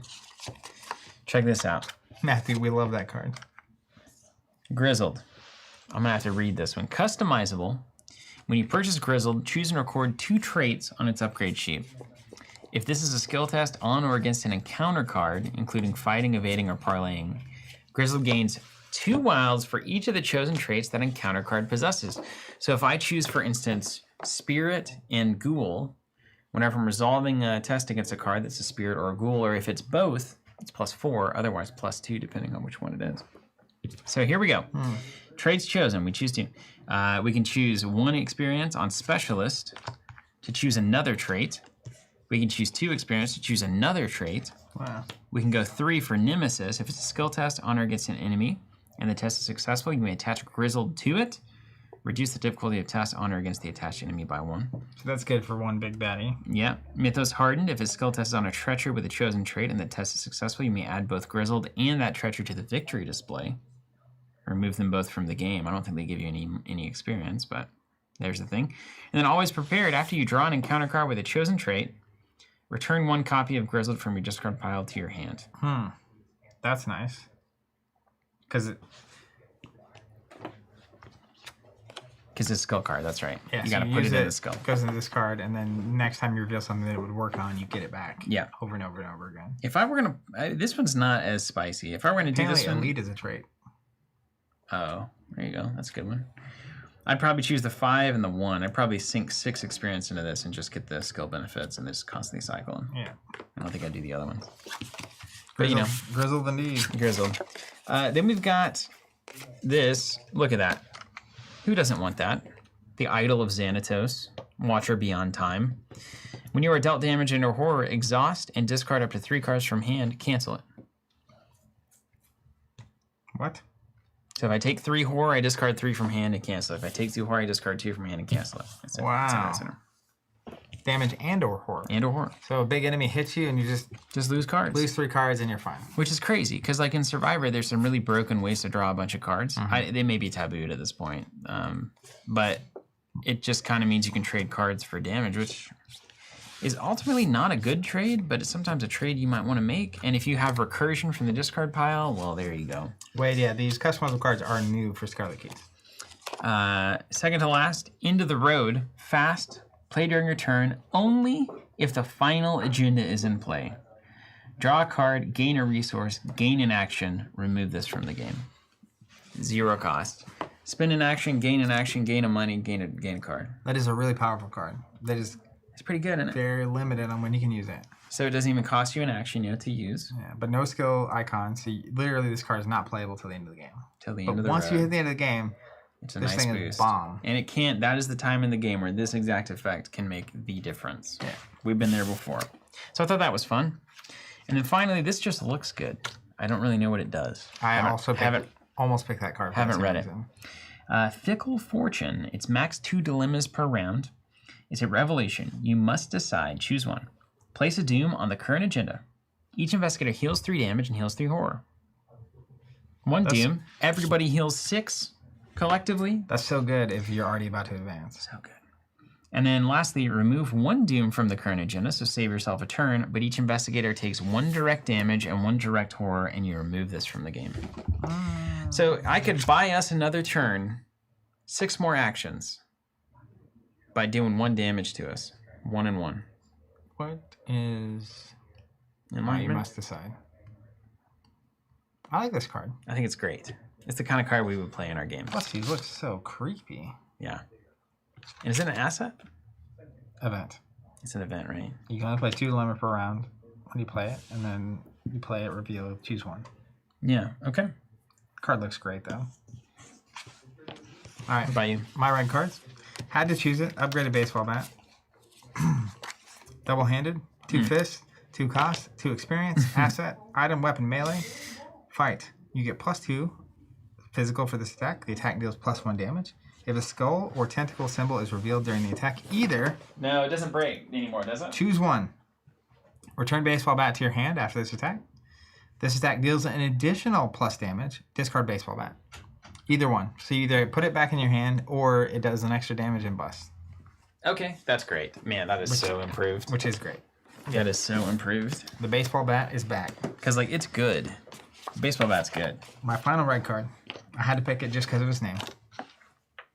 Gumption. Oh, notably, too, we should... super thing here. Dilemmas are actually especially new. They have a revelation ability. You do them when you draw them. So that Fickle Fortune, if I draw this, I immediately resolve it and I got to immediately decide. So I can't hold it for the perfect moment. I like that a lot. Either take a Doom off or I put a Doom on and heal everybody. That's awesome. Yeah, that's awesome. I like that a whole lot. Dilemmas instead of Revelations is so good. Yeah. It's so good. I dig it. 1 experience Gumption is the card I chose it because of course you got to pick You must, yeah. You're Max a Gumption man. one committed skill per skill test. You may commit Gumption to any type of skill test. While Gumption is committed to a skill test, that test gets -2 difficulty. That's so good. So flexible. That's so good. That's way better than love +2. The art on that. The guys way better than +2. It was Carlos Contreras. How often do expansions for this game come out? About 2 big expansions every 6 months. It's a little slower than that. So yeah, you kind of get the sense it should be 4 per year, but it's not really. Like 2 Investigator expansions, 2 campaign expansions. Yeah. So rarely, basically. Yeah. Ready for the neutrals? Yeah. Hyperphysical shotcaster. It's like a floating chamber on that gun. I don't like my gun. I don't like guns and space guns in Arkham. It's a theoretical device. That makes it okay. It's like Dash. 4 cost asset. Item, relic, weapon, firearm. Customizable. Oh, man. What have you done to us? Uses 4 Aether. Yeah. If Hyperphysical Shotcaster has no Aether, discard it. Action, spend an Aether. Resolve the manifest ability of the Hyperphysical Shotcaster's current form. Fast action, exhaust Hyperphysical Shotcaster. Change its form to one you have unlocked on its upgrade card. Oh, wow. This is going to be a thing that people do. It sounds pretty cool already. Oh, here we go. Rail Shooter, 2 experience. Manifest Fight. Fight with any skill. This attack does +1 damage. Oh. Telescanner. Wait a minute. How much does this card cost? 0 experience. It costs nothing. But it costs 4 to play. Everybody can run this card. So it costs 4 to play. But you have 4 basically charges on it of Aether. If it has none, it gets discarded. Okay. Action, spend an Aether. Resolve one of these things. So for 4 cost, any character in the game can have their best stat act as a +1 damage weapon. Yep. 4 times. I guess I had to put 2 experience into it, but that's... Yeah. Or conversely, they can investigate with any skill. If you succeed, discover a clue at any reveal location instead of your location. Oh, Zach, this one hurts a little bit. Oh. Where does Whir and Balance Machine go on this one? This is we're talking about vanilla ice cream. This is would you like every investigator to do everything? Translocator, evade. Attempt to evade with any skill. Before, are you going to have a healer on there too? Or? Before or after this attempt, you may move an investigator or a non-elite enemy at your location to a connecting location, or vice versa. You also have a reality collapser. Test any skill at 3. If you succeed, discard from play a non-weakness treachery that is not attached to an elite enemy. You have Mat Weaver. Manifest. Choose an asset in your hand and test any skill X, where X is the cost. If you succeed, play that asset at no cost. You have Etheric Link. And just play with 2 additional Aether. Empowered Configuration while using a manifest ability +2 skill value. Go ahead, Boomer. Tell me what you think. I can feel it coming on. About Arkham in my day, we didn't have Give me the salt. Give me the salt. No, that's my least favorite Arkham card so far. Because it's neutral. It's the same problem with Time Brand Warren and all these kinds of... Your neutral cards, being able to make anybody into whatever they need to be, regardless of their class, is something that I don't like. Matt Cole says, I do not like that this is neutral. Yeah, exactly. Yeah. Right. All of your class balance and identity is around doing certain things, and then suddenly every class can do everything pretty freaking well with a few experience points. So then eventually you're just doing math. Everybody just runs the hypercaster, and they're all getting investigates or fights or whatever. Or they just don't. Or they don't. All right, final card. Yeah, but least favorite for sure. Soul Sanctification. 3 experience asset. Unique, permanent, exceptional. For every point of damage and or horror you heal in excess of an investigator's current damage or horror, place a resource on Soul Sanctification as an offering. This still counts as healing. Fast action, spend an offering, you get +2 skill value for this test. Limit twice per test. They really buffed the healing in this one. So when you don't have damage to heal, the healing cards don't do anything. But with this card out, now suddenly your healing card, every point you heal past necessary is a +2 skill contribution. That's excellent. This is necessary for healing to actually work. Otherwise, see how much work had to go into getting healing? Yeah, on the surface, you're like, healing's useful, and then you don't see enemies for 7 turns. It's like, all my cards don't do anything. It's also just like, if I take the time to heal now, we're just going to lose a little bit slower. Yeah, but this lets you ramp into crazy stuff. Yeah. Yeah, healing is useful if you're ahead and you're going to win, but you might die in the process, which is actually quite rare in Arkham. Yeah. You're taking damage because you're not winning. You're losing, and so you're even more behind. Yeah. But it's great. Looks like the healing stuff is finally back in the saddle. Well, that's pretty cool. And Hodovexan, the little neutral gun is unique, so only one person at the table can use it. Once you play it, it's the one on the table. But yeah, you got to be on guard. Be on guard about that stuff. Well, everybody. Made it, mostly. Scarlet Keys Investigator expansion. I got to tell you, there's so much content in these boxes. It's kind of mind-blowing. It'll make your head spin. I feel like it's a great deal. It's funny. I've never been an Arkham player where I was caught up and there was packs coming out. Mm-hmm. I caught up, and then they switched to this model. Yeah. And I can imagine the dripping the stuff out from the campaign side is kind of cool because you get a chapter every month and it's this thing. But from the player card side, I feel like this is so much more fulfilling. Yeah, just totally get the big drop, and you can actually do the deck building and stuff. Yeah. Because you can imagine if this was coming out pack at a time, 5 out of 6 of these tools don't exist. The healing strategy doesn't quite work until the very end. Yeah. Then you have investigators that want that stuff, but you don't get it until the end. That's true. It's very true. It's very true. I dig it. And there's a lot to be said for the fact that you get the campaign all at once. So if you get to play Arkham once a year, the campaign comes out and I have everything I need to actually run through the whole thing instead of I'm 2 packs into a campaign when my group gets together and then on our January board game vacation. Yeah. And I just gotta, do half a campaign or not at all. And from a retailer player perspective as well, the fewer SKUs over time. If you get into the game, you buy the core set, and then you can just buy all these player cards that kind of work together. That's really nice. Yeah. Same where you just buy a campaign and you just have all of it in a single. Yeah. It's just a board game. You don't have to look up what are these 6 board game with cards. So. Yeah. What's a card game with a board, and what's a board game with cards? This is the Skytier conversation all over again. Yeah, it doesn't really exist, does it? You know what it is? It's a tabletop game. It's a tabletop gaming experience. Yeah, that's quite exceptional. We'll see what components there are is immaterial. Yeah. Before we get out of here, shout out to all of our Arkham expansion subscribers. If you want to automatically get expansions like this, the player and campaign expansions, investigator and campaign expansions, we have a subscription for that. Our subscribers literally allow us to do everything we do, including make crazy content like this. It's just insanity. And just imagine for a second, right? You're an Arkham player. Just imagine this world, right? You're an Arkham player. And then, you're still imagining? Your eyes closed? Can you envision it? Okay. And then you're like, you know what? I really like Arkham a lot. I think I'm just gonna go to this weird subscription thing that Covenant's always talking about. What are they even on about? And then you go. What is a subscription? And then you look and you're like, okay, I'll press a button and I'll say, okay, I get this. I want these products. You click it, and then it's like, okay, well, you're gonna get these products automatically forever.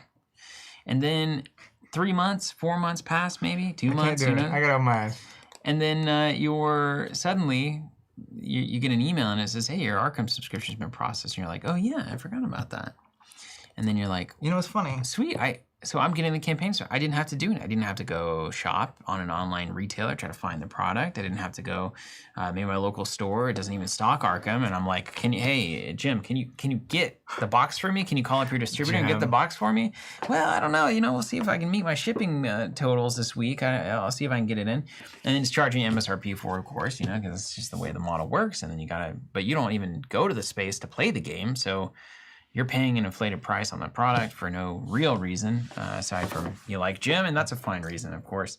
And then, it keeps happening. And then more products come to you immediately, automatically. You know what'll blow your mind? And then if you ever want to stop playing Arkham, you click cancel and you're done. That's the exact experience I just had. Yeah. I got an email that said, hey, you've been charged for Arkham. It's available to pick up. I was like, cool. Yeah, cool. One less thing to manage, man. Yeah, I'll do it. You can manage the times you're having with friends rather than the times you're sitting on your computer buying a box of cards. That's right. Isn't that really what it's about? All right. Well, I think that's it. Merry Christmas. Happy Thanksgiving, everybody. If you're in America, happy Thanksgiving. And if you're not, happy November. Yeah, get together with friends and family, hopefully, or just tuck into some of our old videos and eat a turkey sandwich, if that's what Thanksgiving is to you. Turkey sandwiches? What are you thankful for? Are you thankful for anything? No. I'm thankful for so much. Life's incredible. I'm thankful for nothing. I can't it's believe been a hard year for us, man. Get to be here and do it. Even still, it's just... But it's worth having if you can have the perspective of things anyway. Struggle is a necessary component for life. Yeah. Can't be easy all the time. No, it can't. Yeah, what a boring book that would be. The Book of Zach. It just went up. Literally one, all blank pages except the first one. It says, it was easy. It was easy.